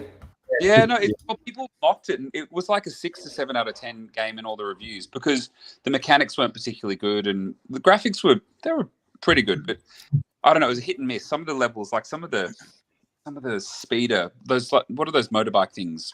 Obviously without wheels, but the fucking controls are so shithouse. Like you tap the accelerator and it flies. Like so overpowered, so twitchy, so hard. Yeah. That's just the 64 controller. We're already complaining. Yeah, that's the joy. That's the joy. At least I was. Pod Racer, it wasn't on those levels. I got to say. Well, that's true. That's true. What's your number 4? The number 4. What did I put? Sorry, what did I put? Yeah, Star Wars Arcade. So that's not a nostalgic one for me. That's something I only played the first time maybe 4 years ago. And I played stand-up. I've never played the full cockpit version of Star Wars Arcade. But I would love to. I'd love to play the Atari full-blown, the cockpit version, because the stand-up one is awesome. It's like dope. Yeah, it's cool. It is cool. Such a cool game. It's like a Vectrex sort of style graphics, right? Yeah, vector-based. It'd be like Asteroids, same style monitor. Everything's drawn in lines and all that kind of stuff. And it's got the joystick kind of thing, and just the design of the cabinet, and it's amazing. Like, if you haven't played it, if you're a fan of arcades, it's a must-have. and it's old as well. Like I can't remember when it came out. It came out like close, like maybe early 80s. Yeah, 80. It was 80. But yeah, it's incredible. That cab goes for a pretty penny nowadays as well. I think it's pretty stunning. The full cockpit one would be 10, thing, right? Working condition. I saw one for sale about a year ago that was going for $10,000. The cockpit one. Yeah. They're sort of. It's like I had $10,000 to spend on something I could not put in the bar because I don't have space. Sure. Like, could you imagine? Oh, where's Gav gone? Gav's disappeared. Yeah, very quickly, going into the comments, Buddha 3D 2019 said Kurt Russell did a solo audition. He did. He auditioned for Han Solo, yeah, along with William Cat and did he go for Skywalker as well? I totally forgot he went for solo, but yeah, that's a nice. I thought William Cat went for Skywalker as well. Maybe. Maybe. But was that like a long time ago? Or? Yeah, that's the original film. Kurt Russell went for the Han Solo role. It's probably on YouTube. You can probably look at it. It's not a very good audition. You can see why Harrison Ford got it. Quite rightly so. That's crazy. Yeah, rightly so. Okay, Tommy, what's your number 4? Number 3, I think. Number 3. So I'm going to pull out the Super Nintendo trilogy, Super Star Wars, and I think out of the 3, Jedi is probably the best. I mean, they're all pretty much the same. Controversial. Right? Empire's pretty good. I don't think the first one. I don't know. It's too annoying in parts. The sound crawler, man. The reason why I'm giggling is we've already done a bit of a dive into the Super Star Wars series because my favorite's Empire Strikes Back. Yeah, Empire. It's a toss-up. It's a toss-up. I think the great thing about Return of the Jedi is you've got that wonderful stuff in Tatooine. That's all around Jabba's palace and all that kind of stuff, and that's pretty cool. But the Mode 7 stuff is where it has a bit of a wobble. I find I prefer the 2D. Oh, really? Because I quite like that sand speeder level. It's quite good. It's hard. Yeah. It's hard, but it's good. Yeah. But have you finished it? Nah, it's too punishingly hard. Sorry, Gav. I interrupted. I was going to ask: is there a speeder bike level in Return the Jedi? On Endor? Yeah. I don't think any of us have got that far. There must be. No, not that far. So you missed it before when I was saying he was talking about the first level, like the snow level in the Empire Strikes Back in Empire, and I was just like, yeah, that's the only level I ever saw in that game. Because it's a bit like that. Too hard. That's cool though. I mean, I can totally appreciate Return of the Jedi being up there because it is just visually. The series. I just had to pick one. I think the series is fantastic overall, so it's hard to pick between them. Yeah, series is kick-ass. It has to be said. Oh man, so we're up to date. Everybody's up to date. We're all number 3. Oh, up to mine. Oh gosh. Okay. Well, I'll whiz through this. My number 3 is the episode 1 Pod Racer on the N64. Nice, good choice. Purely because, for all the above reasons that we'll discuss, it's just like in terms of like games that I've played the most when it comes to Star Wars games, then Pod Racer is definitely up there. It's just so much fun. It's so much fun. We've done tournaments on it at the bar, and it's like it's Mario Kart but for Star Wars fans, arguably. It's Wipeout. It's Wipeout. I was about to say, it's kind of got more of a Wipeout thing going on for sure. And you really like Pod Racer. Like I was saying earlier about like episode 1, when you watched it for the first time, there was 2 things you took away. You took away the lightsaber duel at the end, and you took away the pod racing scene. Correct. So creating a game based around that one scene in the whole movie was just genius because it just works so well. I love the fact that you can change your view, so you can have that Anakin Skywalker view where you can just see the engines, or you can come out a little bit and you can see the whole pod.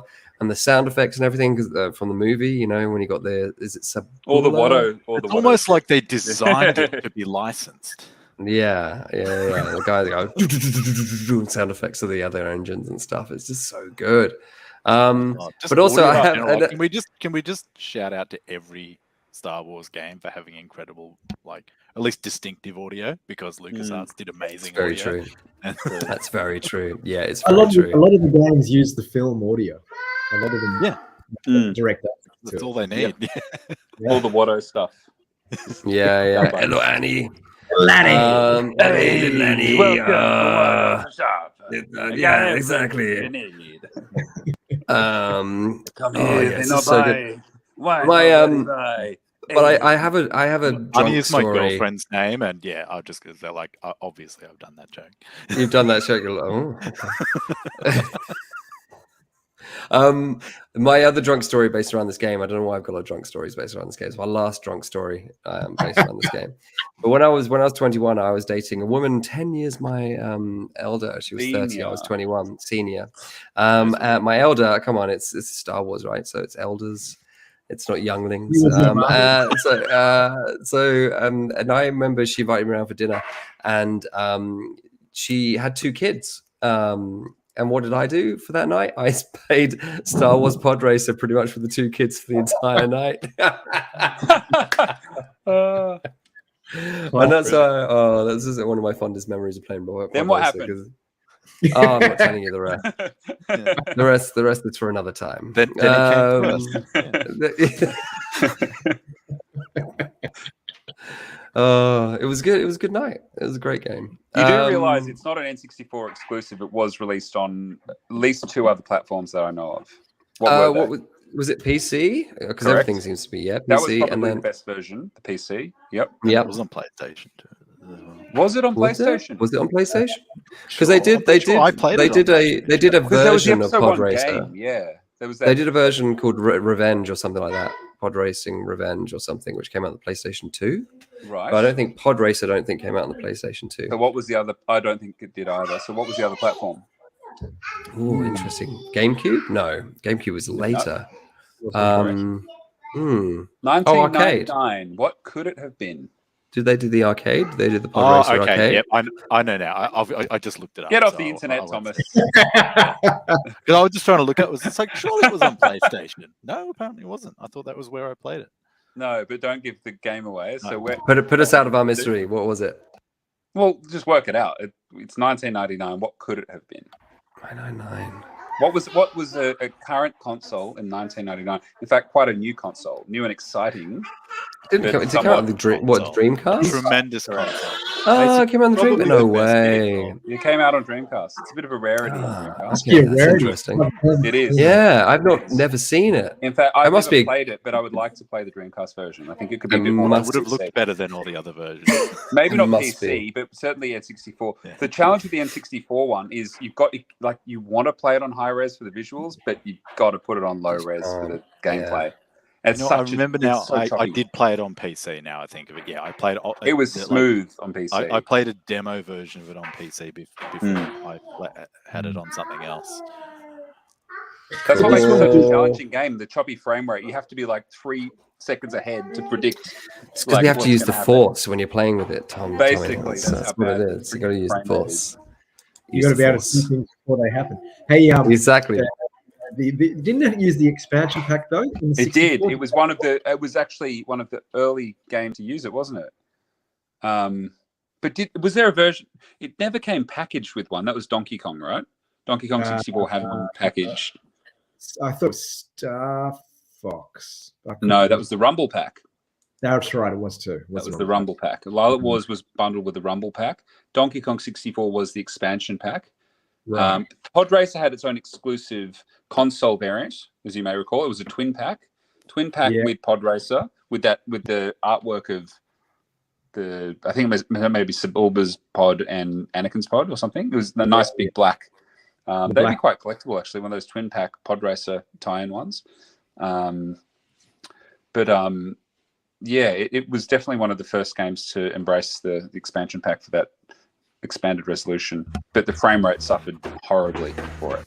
Did anyone tell you the remake? Because they remade it, right? And they released It's on Switch. I've on played Switch? it on Switch quite a lot. It's good? It's so it's so much easier because it's so smooth. It's the same game just without all the choppiness.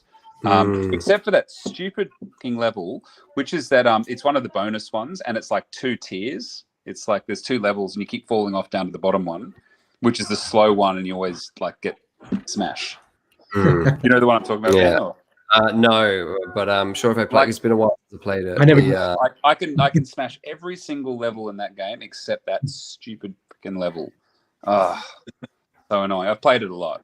It is one of my favorite games as well. But it will feature on my list. Are we on people's second to first? Yeah, All we've right, So Thomas. Gav Number and Thomas, two. you've done your thirds. We've Okay. done Well, our They then have. Okay. All right, Thomas. Number two, we were just talking about a crap number two in the Force Unleashed, but my last two are both number twos.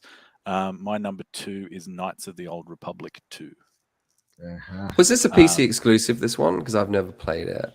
I'm pretty sure it was on consoles as well.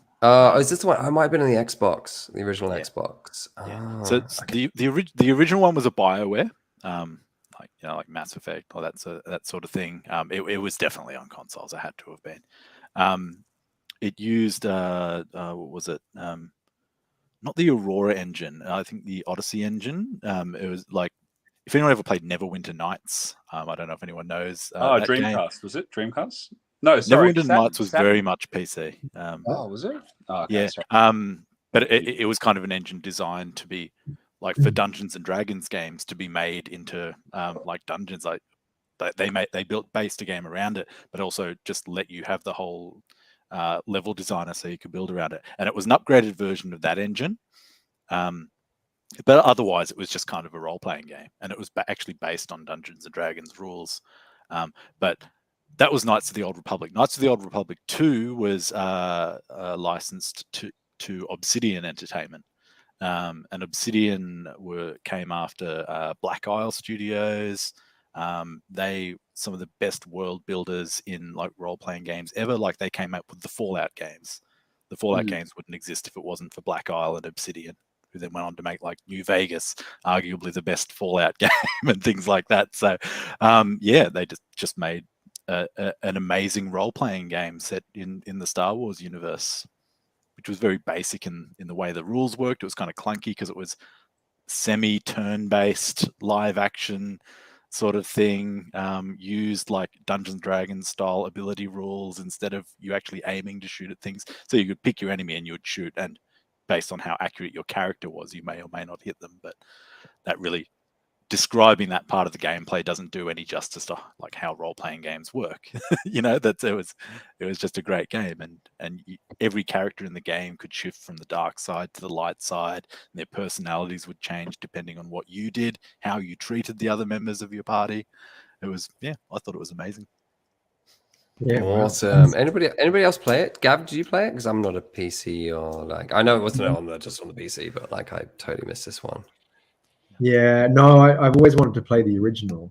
The original's probably the most lauded one because there's a lot of extended universe branches off from the Knights of the Old Republic series as well. Like a shit ton of it.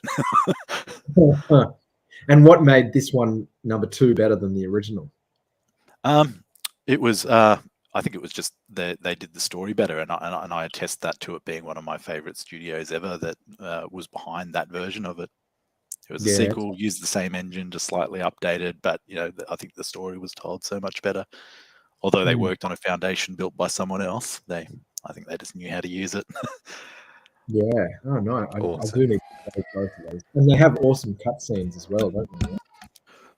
Not really. No, it's all in engine, all in engine stuff, and it's pretty dated these days to look at. But I'd say that more so applies to the original than Knights of the Old Republic 2. Right. Okay. Maybe that's what I'm thinking of because I have seen a few cutscenes from one of them. Maybe it's original. Yeah. No, look, they're incredible games. I think they do, but they do require a heavy investment of time, right? They're long games, aren't they? Yeah, yep, definitely long games. I was just thinking about this the other day when we started coming up with these lists. It's like, I'm going to start playing Knights of the Old Republic again, and it's just like, nah, I don't have like 50 hours at any time in the foreseeable future. So back when they used to make games in the good old days, hey? That's it. Yeah, there you go. One day I'll get to it.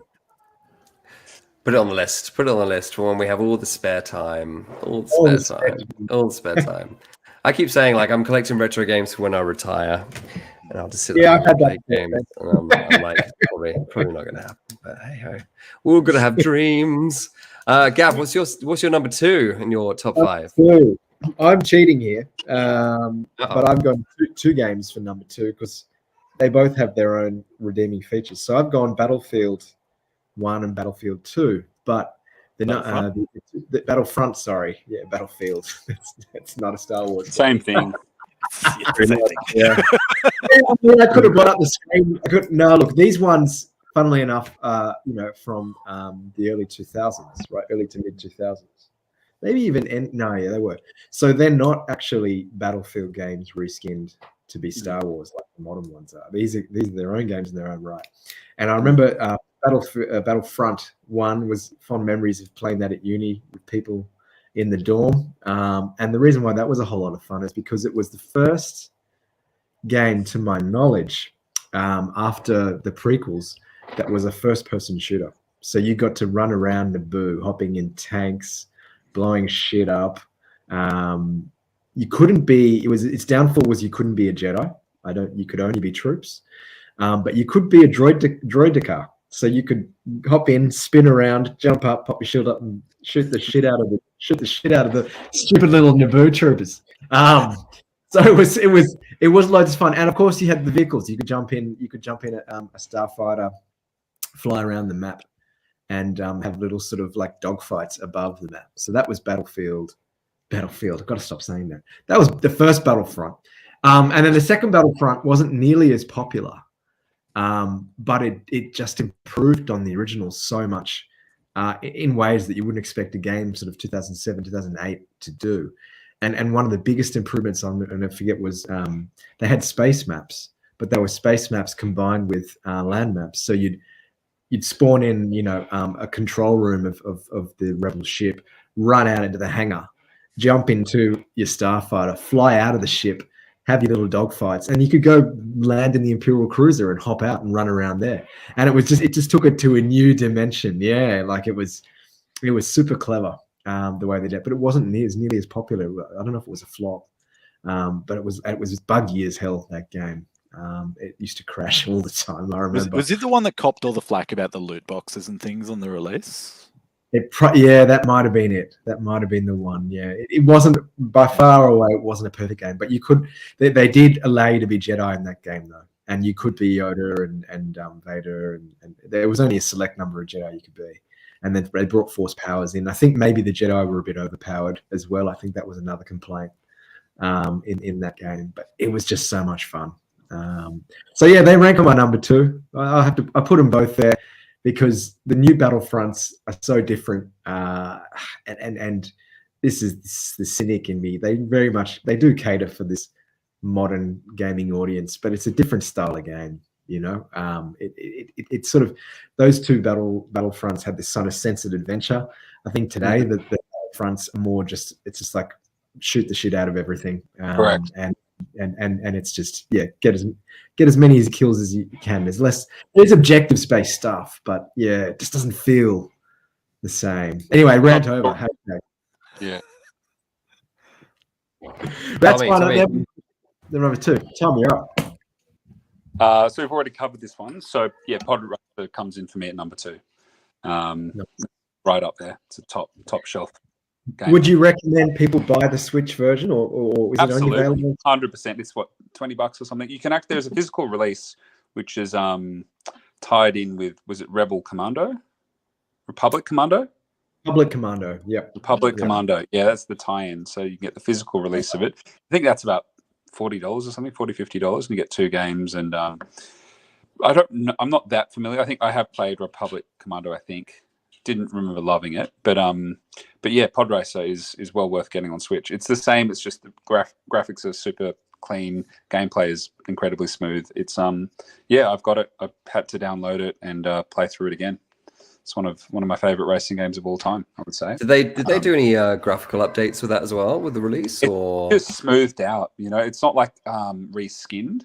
It's just remastered. It looks fantastic. It was a well-designed game for its time. It was very much pushing the limits of hardware in the late 90s. Yeah, I think that's the case with a lot of these games that we love in our lists. Was like the games that really kind of like made you feel like you were in Star Wars, whether it be the movie, the story, or any kind of element of Star Wars. I think that was a great thing about Pod Racer that they really captured. It's like you felt like Anakin Skywalker, racing a pod racer. You felt like you're like part of that, and you felt like you were racing these other guys and getting knocked and be like Bantha Buru, all that kind of stuff. You know what I mean? Like it's one of those wonderful games. It's probably part of why I've still got a fondness for that film, because I love the game so much. And people, it's such a shit film. It's like, was it really that bad? Like, there's a couple of annoying like aspects to it, but there's some good stuff in it as well. And it's actually on rewatch. It's pretty watchable. There's not many slow scenes. There's two good things in that film, Tommy. There's two good things in that film. I think a lot of the scenes hold up. The lightsaber battle, and then the fact that it ends after that. Is that the two things, Ben? Even the Naboo battle is pretty good. I don't thought know, that's probably the best lightsaber scene I've seen in any of the films, I reckon, which is commendable. Duel of the Fates. Yeah, but even on the what's it, the Gungan planet? What's that one? Well, when they're in the big, they get eaten by a big fish. Yeah, even there's always a bigger fish. Yeah, all those scenes are great. Like, it's a really fun film, and even the Senate stuff and the build up, I think it's fantastic. I think it's a really good film.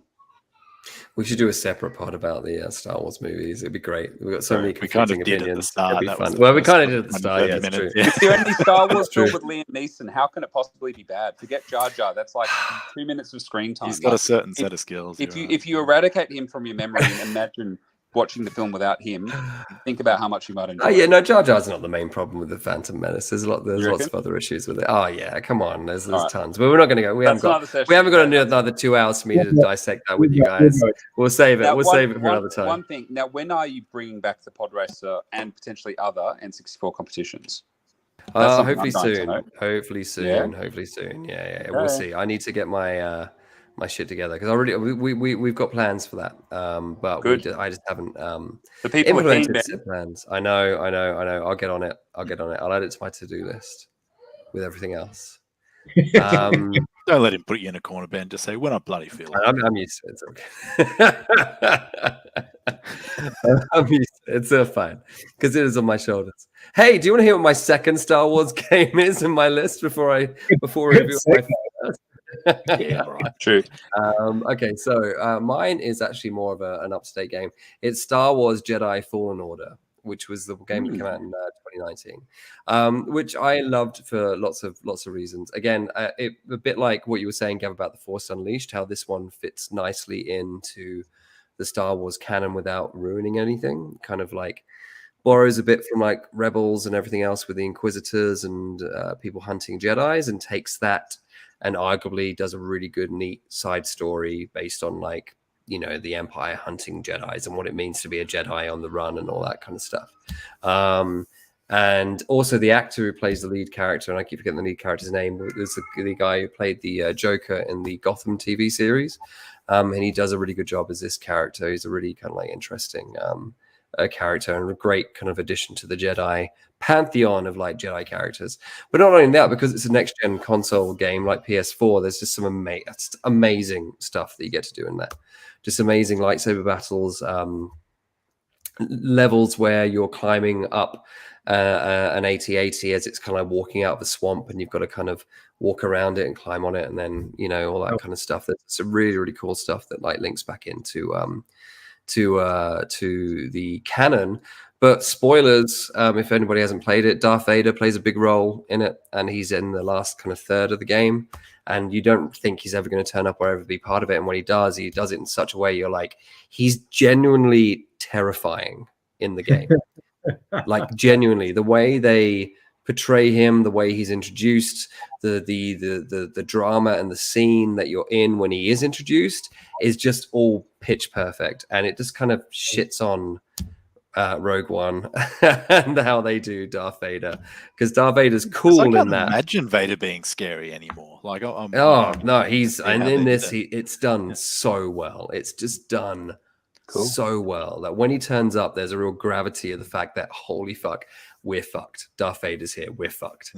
You know what I mean? And like, to actually have that feeling again after everything that's happened since the prequel movies, and as we were talking about earlier about how that character being watered down, and you identify him as like a moany teenage boy rather than a fucking kick-ass Sith Lord. Like that game just levels the playing field again, just brings Darth Vader back to being this fucking badass character you just don't want to fuck around with, and must be so well. must be a very cinematic game. There are a It lot is. of cuts and stuff. I've watched really, the really first good. half an hour of Mm. gameplay in the movie, and yeah, it was just like watching a movie, almost like Really? it was like a without Really commentary good. let's play sort of thing. It was just Mm. incredibly cinematic and built up to that bit where like the Inquisitors they're called, aren't they? Ben turn up. The Inquisitors, yeah, And the guys who hunt Jedi. that's where it got to a bit that I don't really like about a lot of the new Star Wars. Is that like he's like 5 guys and they've got 5 different types of lightsabers. One of them just spins around, and I was just that's the bit where I was just like, okay, I don't want to watch any more of this. It's getting to that point. So the fact that Vader's in there later, that does sort of redeem that a bit for me. That the biggest, baddest guy isn't the guy with the whirliest, spinniest lightsaber pinwheel or whatever. Yeah, no, they do him justice for sure. And I think the new game, the sequel's getting released on next gen consoles maybe later this year or next year. And they released the teaser trailer for that, and that looked really good. So yeah, and you can pick this game up like super cheap now. So if you've got a PlayStation 4, just grab it. It's wonderful. I can't praise it enough for a Star Wars experience. Nice. So that's my number 2. What's the little sidekick's name? The robot? I've forgotten, but he makes an appearance in The Mandalorian. Oh, he doesn't. He makes an appearance in The Mandalorian season 2.5, which is called The Book of Boba Fett. The last 3 episodes. Yeah, he's a little robot guy turns up as a little cameo in that. So No, but they're about to just release. It's getting a Lego set as well. That little robot. So it's popular. it's a pretty cool robot. It is pretty cool robot. Buy it, Gav? No, You gonna get it? No, why not? I'll play the game first. Yeah, okay, fair. Okay, yeah, that's true. That's true. You got to play the game. It's great. All right, Thomas, what's your second? Oh no, we've done your second. We're now number No, one. we're down number We're- ones. We're on to number ones. We're on number ones. Yeah, your all-time favorite Star Wars game. Here we go. Starring Jason Court, Jedi Knight, Dark Forces 2. Dark Forces 2. And then this And is this where is- Jedi Knight, also known as Jedi Knight. Is this on the PC only? Is this another PC only game? I only ever played it on PC. I think it was 97, 98. Yeah. Yeah, it was. So I can jump in here. Let's say it's a joint number 1 from Thomas. Hey. Absolutely. Yeah. It is. It Oh, is. It was because we discussed this briefly. Both of us, the first game we played online as well on a modem. Was that you? Yeah, that was me. Yeah. It was. It wasn't you, and we didn't play each other. Just for anyone listening, How do you know? I barely played it at all because like the dial-up connection was so bad. It was just like, oh, I'm dead, and I didn't see what happened. But Yeah, it was an incredible game. It's I think it is PC only. It might have been ported to PlayStation or something later down the track, perhaps. It's I don't know, Like used because- the Quake 3 engine, but this was like its Oh, own really? engine. There was nothing Quake else 3? quite like Would have been the Quake 2. sequel. So Oh. Jedi Outcast and Academy used id Tech 3. Because but I think this Outcast one did, was its own engine. Yeah. they did a re-release, didn't they, of Outcast and Academy on the Switch and PlayStation 4 recently, like a did they? I remaster. didn't know that. But I think this Jedi Knight Dark Forces 2, I think it was only ever on PC, because when you guys sent me through your lists, or you were talking about this, I actually looked for it to see, oh, can I get a copy? And then I still think it's only on PC. Steam. It's on Steam. Oh, yeah, Steam. like $8 on Steam sort of thing. Yeah. If there was any that I was going to replay right now, it would be that. And you know, it's just a linear first person. Oh, you can play like over the shoulder, like third person, but you know, had lightsabers. You just started as a guy with a gun, Jason Katarn, or sorry, Kyle Katarn. Jason Court is the actor. Sorry, he's like a cross between William Riker and Hugh Jackson. He's just like such an everyman white dude with a beard, like every good Jedi character ever. But yeah, but the full motion video cutscenes, and I know I was thinking about like, you know, like games kind of went the wrong way with full motion video in some cases. This was a game where it was just like watching little bits of a Star Wars movie. Yeah.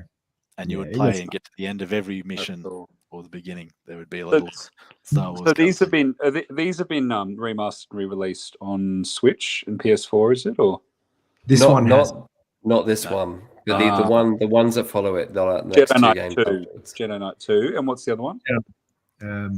Yeah, so Jedi- it was Jedi Knight 2 was Outcast, and then Jedi Academy. Yeah, 2 and 3. they were the Quake 3 engine ones. Yeah, Right. But the And first we- one's the best. You reckon the first one's superior? Because I remember Jedi Knight 2. The first I don't one is a play the different first game. one. The first one is based on the Duke Nukem 3D engine. Sick. Yeah, I'll be No. talking about that when we That's get Dark to Forces my 1. my choice All right. in a sec. Well, hey, look, yeah, look. Oh up yeah, original Dark Forces Forces. I thought it was a more Doom clone than one, but It is a it's a Doom. It is a Doom clone. I think. it was actually yeah. the Duke Nukem engine. Yes, so that I think Cool. we're going to get to on Ben's number one, but just All for right. this one, yeah, look, incredible. My favorite thing about that game was you could use force speed, and you could run so fast when you leveled it up that you could kill yourself by running into a wall. That's really I didn't know that. That's pretty good. Beware. Great. Just got a quick comment from There in we the comments here. The same animation team on Dark Forces 2 worked on the episode 1 movie. Yeah, Wow. like that's just the quality of the cutscenes in this. Wow. Like it's all like it's actual live actors, with It is. with just like CGI backgrounds. Yeah, Yeah, That's it really was. cool. It was actually the first time they went back to the film studio to film Star Wars footage since Return of the Jedi. That's and that, that's Really, Yeah. that's awesome. and I That's think cool. that's why it hasn't been remade, right? Because to remake it, they would have to refilm all the you can't cutscenes. do that. And Yeah, You can't. Like, there's only one guy that can play. Is it Jarek, the guy with the Sith with the Inquisitor guy with his with the moustache? face tattoos. Yeah, Yeah, and all the yeah, bad guys are classic because again they're all just like real actors as well. So there's like Bok, this crazy. What are those guys with like the long things that come up? yeah. I can never remember the name of the. I can't remember what race they are, but like one of them just an insane slave, one of those who's a dark Jedi, and Yeah, you IG-88's in it. IG-88. Yeah. It's Oh, and no, it just no, it's a different one. This one's named 8T88. It is a different droid. okay. They Same type of droid, but this one's just named 8T88. Yeah. The semantics. But no, I think I remember it also. The reason why it was also pretty big is because it was the first. Like in obviously Ben, you had your lightsabers in Super Star Wars, but this was the first 3D game where you could actually wield a lightsaber, right? That's and cool. not only wield it, you could throw it, right? Use force lightsaber throw. Full throw. Yeah. Cool. Wow. That's And it sick. was just, and it used, apart from the sounds, the thing that struck me about this game was the soundtrack, because it was literally ripped from the films. So you're running along a chasm, about to fall off, and John Williams is blaring in the background, you know. And it was just the That's it. definition of cinematic game. Yeah, it was. Well, so Shadows of the Empire was what, a year before? Because I think that was 96, and that was doing all the MIDI tracks of all the orchestral stuff in Star Wars, and that was the first Star Wars game that actually sounded like the movies that I ever played. And pretty close. Shadows had all the sort of scores from the first films. They're a little compressed because of the limitations of the hardware, but I guess being CD quality sound on this one on PC would have sounded glorious. Yeah. Look, I will concede. This podcast inspired me to fire it up again over the last few days, and How does it hold up? Just as good as I remembered it. Yeah, I mean, Playing it on your laptop. Yeah, on the laptop. It's compatible. Like, it actually still recognizes. Believe it or not, I got it to work. Yeah. That's pretty cool. About the original cool. discs, but the Steam version should work. So Yeah, it is the Steam version. I must admit, Yeah. I didn't. they would have made sure it worked before they sold it for money. Yeah, yeah. You can't use the 3D acceleration doesn't work. You have to sort of do That's DIY. right. I had a 3DFX card back then. Oh man. Yeah. that was shit. That's cool. It's still cool. It holds up. The cutscenes. Yeah, these special effects. I know Buddha's saying he met an animator who told him about him. But yeah, what a game! I highly recommend anyone listening. If you do have a laptop handy, give it a go. It's Just play the first level to get to the end bit where he's just like, leaving so soon. Yeah, I wonder what happened to that guy. He was an actor. They have a good cast. He wasn't in much else. Yeah, He wasn't in much else. And yeah, it does let you through the course of it, your actions determine whether you become light or dark. Yeah. There are a bunch of great Easter eggs in there as well from LucasArts. it's basically just based on how many innocent people you kill. Pretty much. Younglings. He was killing younglings. Just random people just milling around whatever space station you're on. Random people are Kill getting away. innocents as you go. You can use dark side powers later in the game and use lightning and shit instead of just healing yourself. Wow. Wow. I think we missed out, Ben. We missed out. Yeah, For the man. Well, PC gaming. Oh, I should have got into it. For the record, we'll finish on this. My multiplayer name was Qui-Gon Jinn _1. So if I ever played you and kicked your ass, I do not apologize. Definitely wasn't. You missed it. It could have been. It could have been. Dial up to a mate who lived in town, and I lived in a very small. It could have been Qui-Gon Jinny Jin Jin Jin Jin. That would have been much better, Ben. But as a was it Jin with a G? Jin with a G. Qui-Gon Jinny. Oh, dude, you probably didn't think about Jin at that time either. It was probably distant. It wasn't in your life yet. The delicious Jin. Oh, that's the sequels, Outcast and Academy, have active multiplayer communities to this day. Wow. And they're not as good as, but they're not free engine. They're not as good as this though. Like if you're going to play these, you would play this one. Probably more fun games to play. The Quake 3 engine ones, but. Probably hold up better, you would think. A bit more. They would hold up better. They've been remastered, yeah. Super dated looking. Remember, this is the 90s, but it's just one of those ones where it's just, if we were saying this before about the Star Wars movies, like if they were the movies that came out when you were a kid, that's what burned into you, what impression of what the Star Wars movies were meant to be, then that's your Star Wars movie. This was my Star Wars game. Cool. Yeah. Awesome. Do you know what I think? Now, correct me if I'm wrong, but I feel like there's a missed opportunity from LucasArts in terms of real-time strategy games, because why wasn't there like a Warcraft or an Age of Empires style? Like 1990s? You got here just after my number 3. So Thomas has already covered this. Yeah, he actually played a game that was basically a reskin of Age of Empires 2. What was the name of the Star Wars game? It was Galactic Battlegrounds.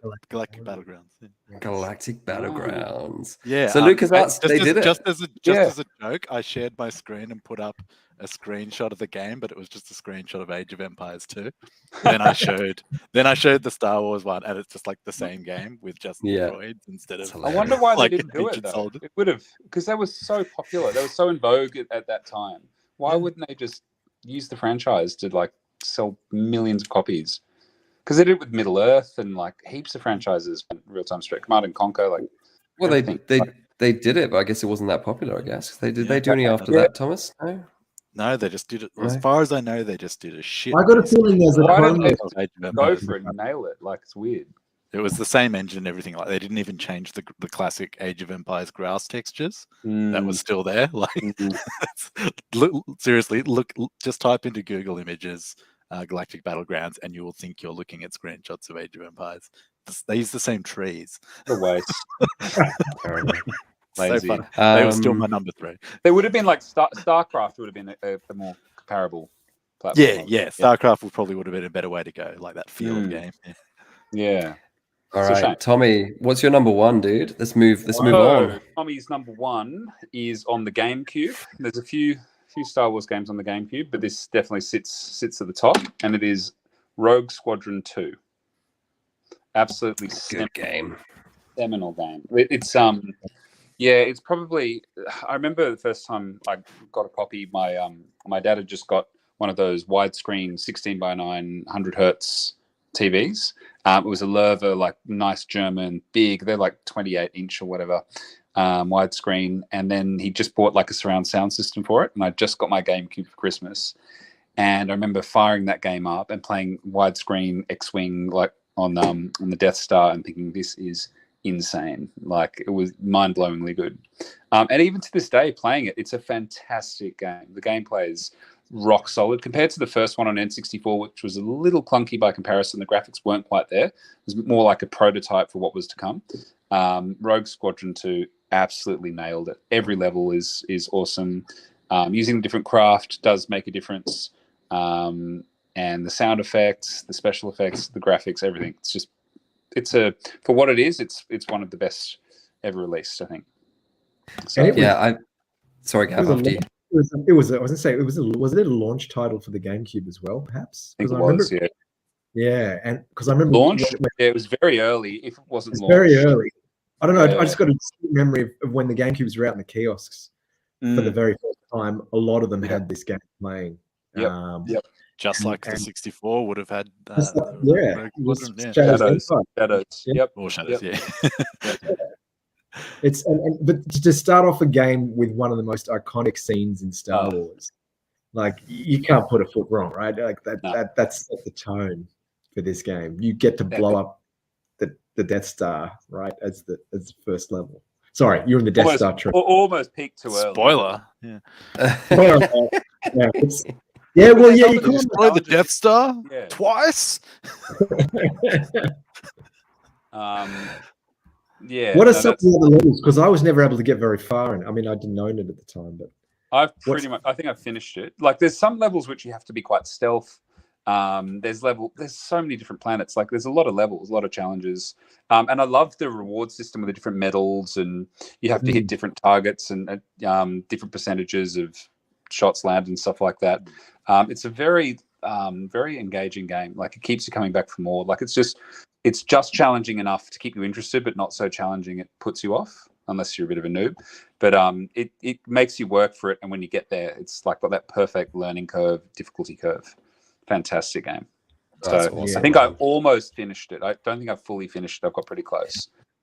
I've just got to keep Is it practicing. like you finished the game, but you were going for all the achievements? No, Or- I've not quite. I think I'm one level short of finishing the game. And then some of the early levels I can get like the gold achievements, but like it does get really tough towards the back end. So I I need to picked the practice. cup. Sorry to interrupt. Sorry. I picked up a copy of this actually when I bought my GameCube at last market, and I And played first level. It's incredible. It's Yeah. stunning. It's such a great game. And considering when it came out, and considering there's a third one, right? There's a Rogue Squadron, Rebel Assault. 3? Is it? Rebel Assault. Yeah. No, hold on. What are we? Yeah, Rogue Rogue Squadron. Squadron, Yeah. Rogue Leader, and then there's Rogue Leader. Is that the third one? Or the second I one? think it's is it Rebel Assault maybe? Or Oh, it might be something Rebel like that? Assault. Yeah, actually, sorry, you might be right. You're number 3. I mean, I've not played that one, but like, yeah, this one's incredible. I only spent like the first 10 minutes of the game, but considering how old it is, which isn't arguably that old, but still, it holds up. Well, it's over 20 When you- years old. It's not When you got years. something like Squadrons, which came out a couple of years ago on the PS4, which is Mm. okay. This one's a lot more fun than that game. You know, Mm. it's pretty great. It looks great. The like, third visually. one, people were critical because there were some land-based levels, some third-person shooter style, and people just thought, I can see in hindsight why they did it. Because they can't just keep doing every single level the same. Let's mix it up with some land-based stuff. But yeah, it's not as fun. But I can see why they did it. They needed to do something a little different. we need to change it. But up. it's still a great game. There's still some fantastic levels in that one as well. But yeah, that second one was just instant classic. Yeah, it's a brilliant game. GameCube as well. So it's a pricey Yeah, man. game. It's a pricey game. And it was if you want it was exclusive. Was the GameCube exclusive? It was Wasn't a on GameCube PS2. exclusive. Yeah. That's huge. That's a big Yeah. feather in the cap of that system. Yeah, it's true. Yeah. That's It true. had some good exclusives. I was talking about one earlier. The Resident Thank Evil you. remake on that. Oh, yeah. God. Oh, that was Which one was that? Oh, just the original. The remake. Resident Evil remake, yeah. And Resident Evil 0 as well. Yeah. That's pretty Mm. great. Eternal Darkness. God, GameCube had some good games that weren't on anything else. Oh, it's Eternal Super Mario Darkness. Didn't that come out on PlayStation 2 as well?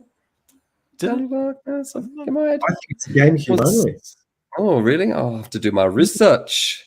But yeah, that's a good horror We title. both need a copy Horror of that. titles. different Horror pod. titles on the GameCube, yeah.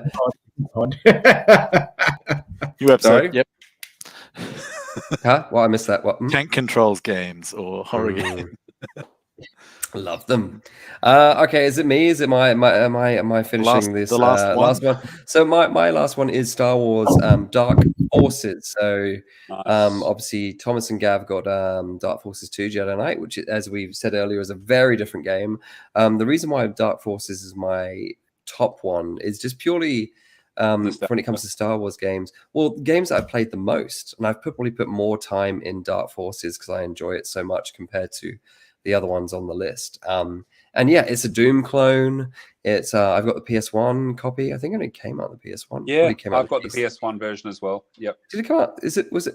Might have been a PC as well though. PS1. It was and PC. It was predominantly PC. That's when I PC. played when I was younger. Yeah. But I actually now picked up the PS1. I feel like it PS1. was better on PC. To be Right, honest. fair enough. A lot of things like it's like Doom on the PlayStation's Yeah. doesn't exactly. like it's not as good as the PC version. But yeah, I just really enjoy it. I just really enjoy the immersive atmosphere of like a Star Wars game, and like I actually quite like, weirdly, I like Doom clones because they're of their time. You know what I mean? Like when games try to replicate Doom, they are from a particular period in gaming history. And I love the fact that somebody did it with Star Wars. And I love the fact that, and you guys are going to hate me for saying this, but the first level is you getting the plans for the Death Star, Yeah. Dark Forces, and that's better than Rogue One. Boo, It's boo. better than the Rogue One movie because that's all you needed to do was just have a level when you're on. I think you might even be on a Death Star and the Death Star, and you're getting the plans, and you have to escape the Death Star. Perfect. That's the best. That's the best version of that story that you can ever do, and it's in this game.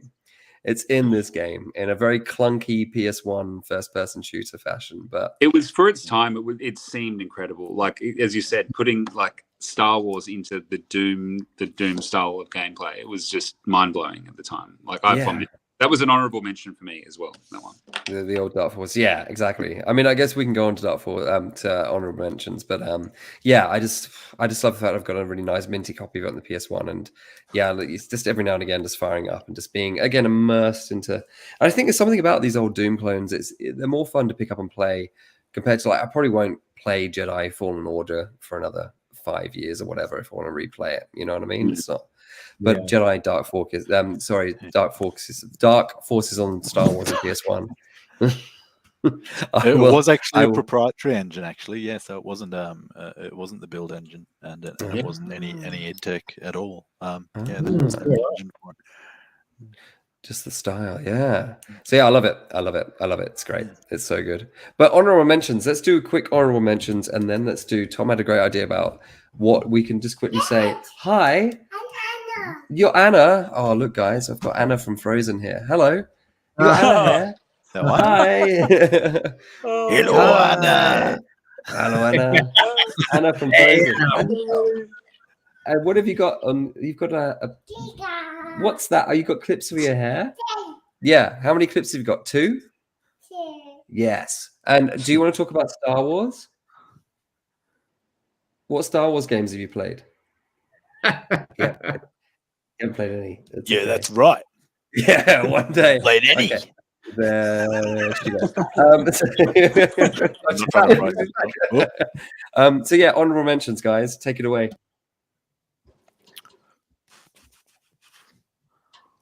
I think I've mentioned so many other games that I've possibly already done mine. I'm trying. Yeah. to... Okay. Well, if we can do, I think I've mentioned every game in like the original list of 10 that I came up with to try and filter them down. All right, I've got one. The Phantom Menace.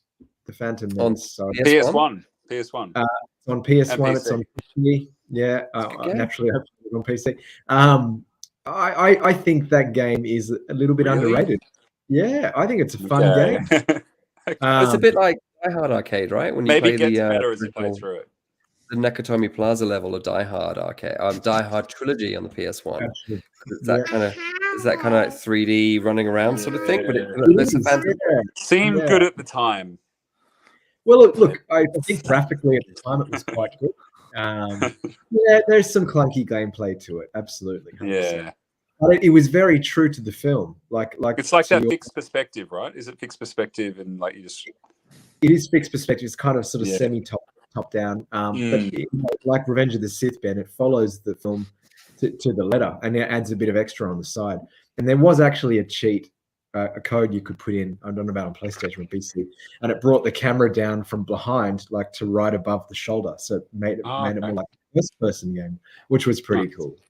And there were puzzles, and it was the scenes in Naboo were quite eye-catching, and it had, of course, the score. And I think I did, mate and I, we did finish it. And the final lightsaber fight's fantastic. It plays out exactly, I mean, naturally, you're Obi-Wan and not Qui-Gon, so it plays out just like the film. So yeah, that's my honorable mention. I know it has faults, but it was still fun.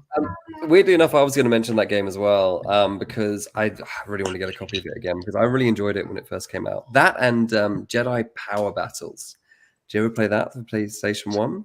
Very similar, looks the same, but it was a bit more action orientated. That would get an honorable mention from me. And I'm just going to quickly skip to shit games just while it's on my mind. But like when I did my top 10, I had Star Wars Masters of Teräs, or whatever it is, which is the fighting game, which is the kind of like, you know, the Tekken style clone that they did, which arguably was in my top 10. It was at number 10, but it's renowned as being one of the worst Star Wars games played it, ever. but it sounds like a game I would like as a huge Tekken fan. Yeah, it's basically a 3D fighter that doesn't really have much for it apart from you can fight as, you know, Luke Skywalker or Leia, or you can do Han versus Chewie, and that's probably the pure sort of novelty value of the game. You know what I mean? Like this weird 3D fighting game when you can play these legacy characters fighting against each other. It's pretty fun. Dog shit. But it's not great. Did you say Leia is in it? Yeah, you can play Leia, Han, Chewbacca.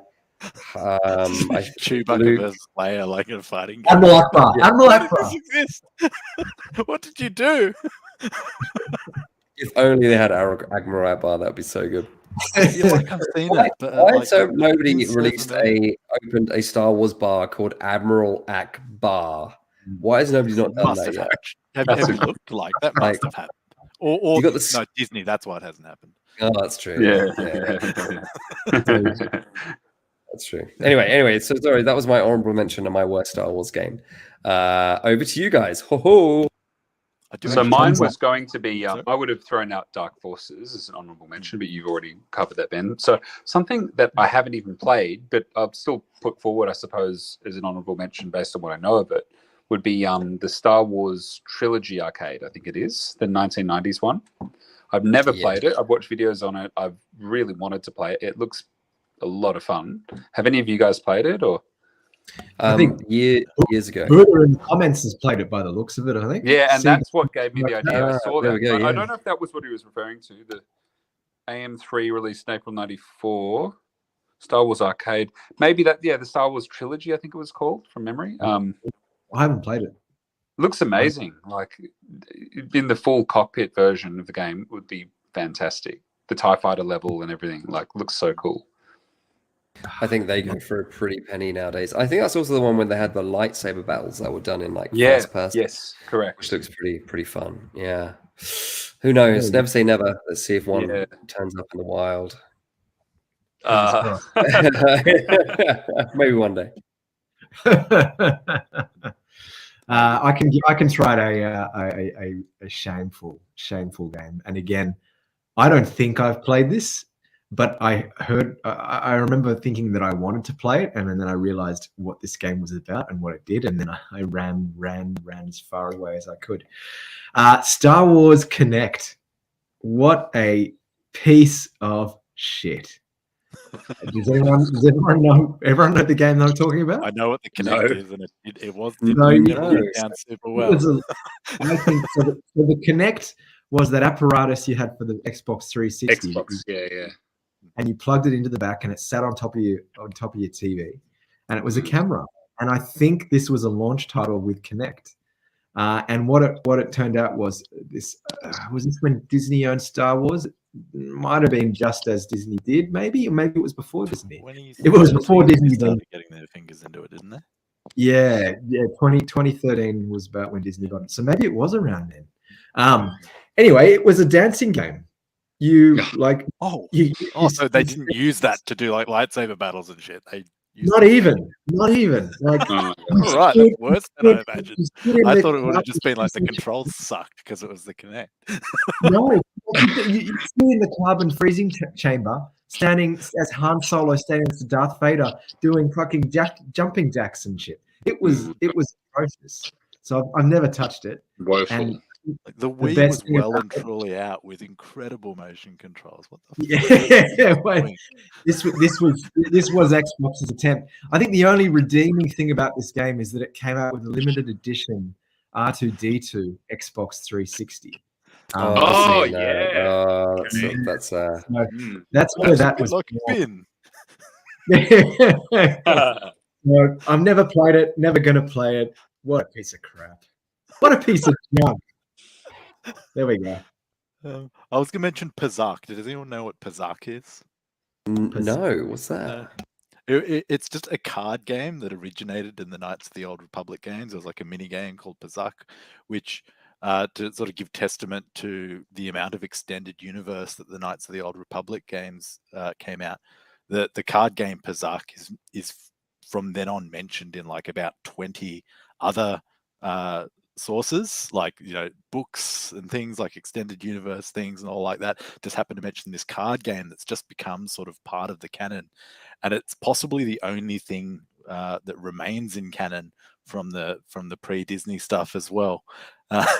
And that, because it would have been about 2006 or 7 when that game came out, and all of it's just been burned, just like all the Dark Forces stuff, Jedi Knight games, all of that. None of that stayed in the canon. It's all gone. But Pazak is just a shitty number-based card game with like cards numbered 1 to 10 that do things. I can't even remember quite how it works. What did they? So was it like a sort of solitaire on your PC? Is that what it was like a 2-player game where you would go into a bar and you would play Pazak, just like every role-playing game where you could go into a bar and play like poker or whatever. The version in that was Pazak. And there was all these things like character who's like the Jedi couldn't read his mind because whenever someone tried to read his mind, he would just think about his Pazak strategies.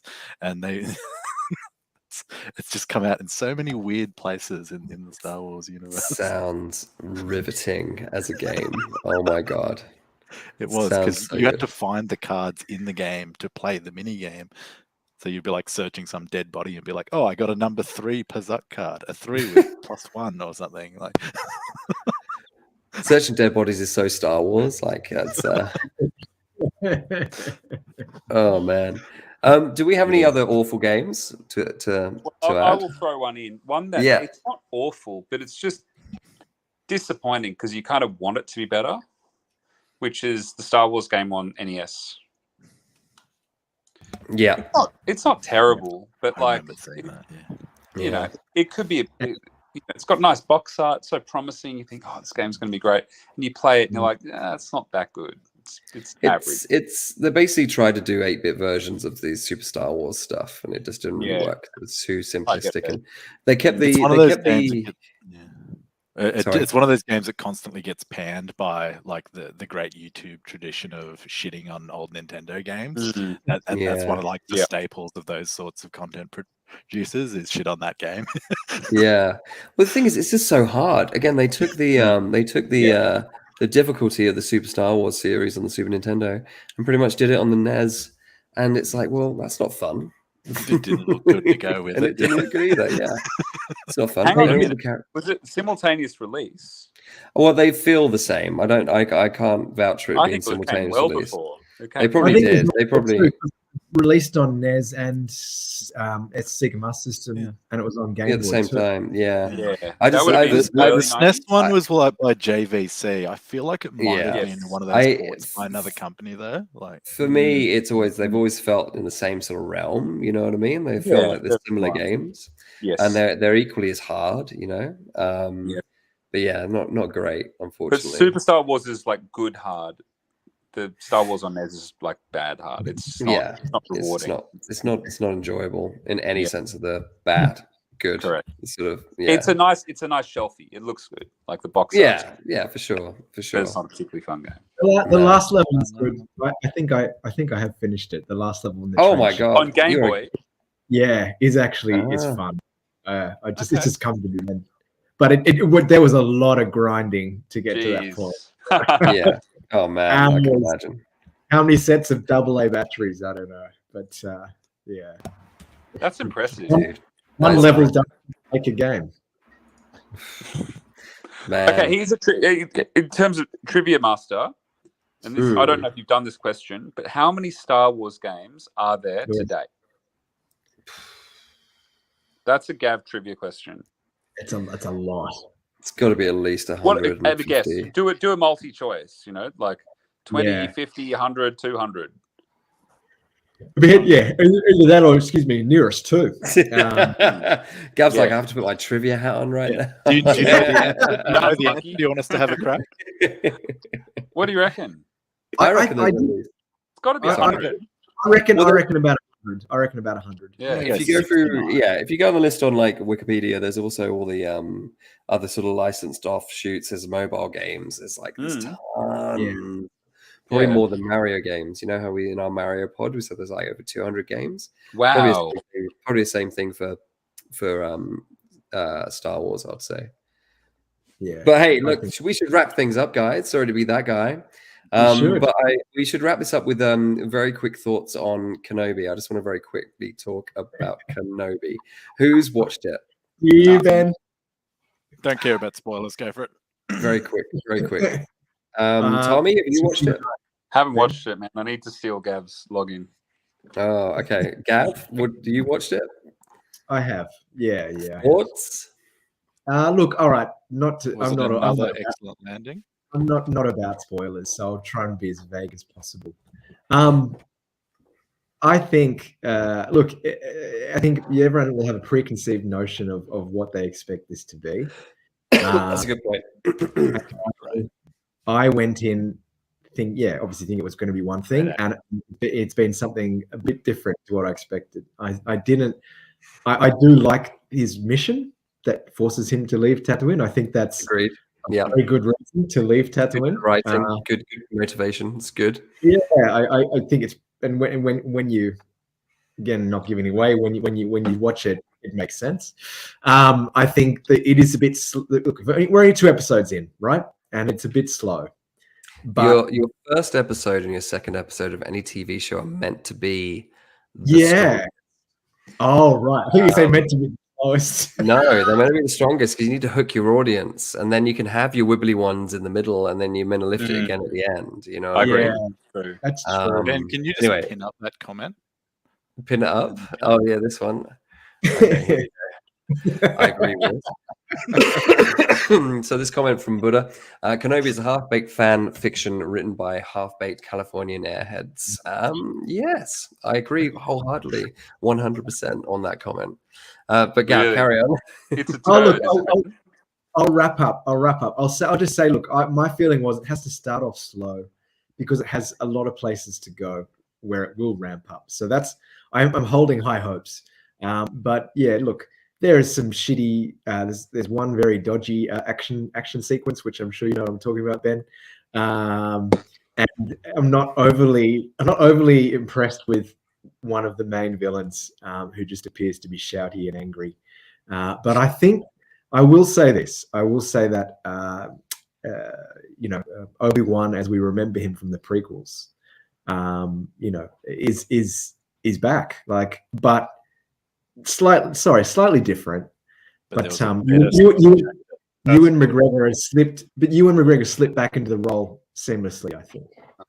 Yeah, no, I think this is. I think the only reason why people are going to watch this show is they're going to watch it because of Ewan McGregor back as Obi-Wan. That's the only reason why they're going to stay loyal and they're going to watch it. I mean, like, I think it's a big pile of turd, but I'll probably watch it all the way through because, you know, I really enjoy seeing Ewan McGregor being Obi-Wan, and like his old Obi-Wan, awesome. I don't think they're doing a very good job of what they're doing with it at all. Why? I think Why is it because you've got something like The Mandalorian, which is just so you've had the new trilogy, which did what they did, which wasn't amazing. Then you had The Mandalorian that came along that none of us knew anything about, and then got us all hooked back on how good Star Wars can be because it did something different with the material, and it looked amazing. It was exciting. It was new without it was new and fresh, but also had a lot of old stuff thrown in there, which made us all happy. character in it? Sorry? Had a little baby. Something. Yeah, like it did a lot of things. Yeah, it pulled a lot of heartstrings, but it also kept fans happy and all that kind of stuff. And visually, it just looked great. It was like you're watching like little Star Wars movies, and you had this lone hero, and it was like it didn't feel tired, it felt fresh and new. But unfortunately, Obi-Wan is tired. Like the whole thing looks like it looks like a student film. It's not shot very well. It's very basic. It's very naff. Like when Gaffin was talking about the action sequence, it was diabolically bad. There's some really bad. Sort of depending on what your expectations are for that, Well, part of the license in order to sell it. Because what I keep hearing as someone who hasn't even seen the last 3 movies, hasn't watched any of the new stuff, what I hear is Smart guy. Rogue One, great. Solo, crap. So something new, it worked. Go back to Han Solo, it sucks. And then I hear like, Mandalorian. We know what Mandalorians are, but they've done something completely new with it. Then we go back to good old Obi-Wan Kenobi. How can this go wrong? Well, it sucks, apparently. Well, the thing about it is, like, it just feels like they haven't really tried that hard. They've just gone back to formula, which is really sad. Like, the opening, basically, when I watched the first episode, I'm like, I've seen this. Where have I seen this? And I suddenly was like, I saw this exact opening in The Force Awakens without giving anything away, Gav. Like, we've seen literally shot for shot exactly the same stuff. I'm like, why? Sorry? Which wasn't dissimilar to A New Hope. Exactly. It's like, why are they doing this with Obi-Wan? Like, I was like, oh gosh. And then the problem with the big glaring issue with the whole thing is like everything is very not circumstantial. It's the opposite. It's like there's a scene when Obi-Wan is talking to Lars Owen, and it just so happens that Inquisitors turn up at that exact moment in that exact planet in the exact time, and they talk to Owen, and it's just all very lucky that happened. It's just lazy, bad writing. Like the whole thing, terrible. Apart from what Gav said, which is that one plot point that gets Obi-Wan off of Tatooine. And then the problem is that episode 2 is just awful. Like from start to finish, just bad. Just because it's not well made, and they're working with a NAF script. And then like halfway through that episode, I'm like, hold on, I've seen this scene before. And they literally lift a scene out of John Wick. Is it 2 or 3? I think it's 2. Like they lift a whole scene out of John Wick 2, and I'm like, I've seen this before. Where have I seen it? I'm like, oh, it's John Wick 2. Like, what are they doing? What are they doing? And the problem is that and this is a little bit of a spoiler, they've basically stolen the worst element of The Last Jedi, and they've put it into Obi-Wan Kenobi, which is he doesn't have any powers. And it's just stupid. It's just stupid. It's stupid. The whole thing is fucking stupid. Do you still love it, Gav, or has he convinced you otherwise that you're wrong? I'm holding. You're both going to watch it through. We're both going to watch it through. We're going to watch it. It's Star Wars, a new trope. Yeah. Fair enough. And also, sorry, the big plot point at the end, the big sort of like cliffhanger at the end of episode 2 is utter bullshit as well. I just fucking hate that whole thing of like he didn't know. It's just dumb. It's just dumb. I like that. I like that. No, it's just stupid. You know why it's stupid? Because it just, if you watch the third film again and where Obi-Wan was, he is not the guy that he's in Obi-Wan, the TV series. They've taken this weird leap of faith in that 10-year span to turn him into somebody completely different. Admittedly, all those awful things happen and yada, yada, yada. But at the end of episode 3, it's like, oh, I'll do this. It's fine. I'm good. Okay, yeah, this is what I'll go and do. And now they're trying to sort of retrofit that to some broken man story, and it's just PTSD. It's a thing. But it's just been done. It's just been done. It's just been done. Like basically, there's just they're hitting the same beats, and it just makes it. The reason why I'm so upset by it is because it's Obi-Wan. This is meant to be the best Star Wars TV show. It's Obi-Wan Kenobi. How can you fuck it up? And it's like, no, they fucked it up. So what a waste. Anyway, that's my said, thought. black uniform people bad. That's just every George Lucas movie as well. It's just Star Wars in general. So like, I'm being pretty heavy-handed with it, but that's only because it's Obi-Wan. Obi-Wan should be. It's we've got an Andor series that they released a trailer for, and that already looks more interesting than the Obi-Wan Kenobi TV series. It's just it's a shame. Ewan McGregor's back. They got Ewan McGregor back. Like, why don't they get Ray Park back? Yeah, I don't know who Ray Park. Maybe they do. Never know. They did that. Darth Maul. Darth best Maul. Scottish actor in the Star Wars series. Isn't, I can't remember why, but isn't Liam Neeson coming back to Star Wars in some capacity? In another show, apparently. Yeah. Yeah. Anyway, yeah, we'll see. Anyway, sorry to dump that on everybody. I'm sure we're gonna get a lot of hate for my opinion on Obi-Wan, but that's just how I feel. It's just upsetting that it's just so formulaic and it's not very well made, and it's a shame because it shouldn't be. It should be the best thing on Star Wars Disney Plus, but it isn't, unfortunately. It has 4 episodes to redeem itself for you, Ben. Yeah, it does. Yeah, it's true. It's true. Yeah, we'll see how we go. Anyway, there we go. That's my 2 cents. Now, did we go through in this podcast the first ever Star Wars game? No, I don't think we did. Actually, no. If you've got that information to hand, educate us. But I'd presume It'll be an Atari 2600, I would think so. or it'll be the arcade cabinet. There was a couple of Star Wars games. There's a few Star Wars games released on the 2600. The Atari 2600 is probably on that. Yeah. The 78, 79? Something like that, yeah. We'll for the next podcast, we'll have that information ready at the beginning.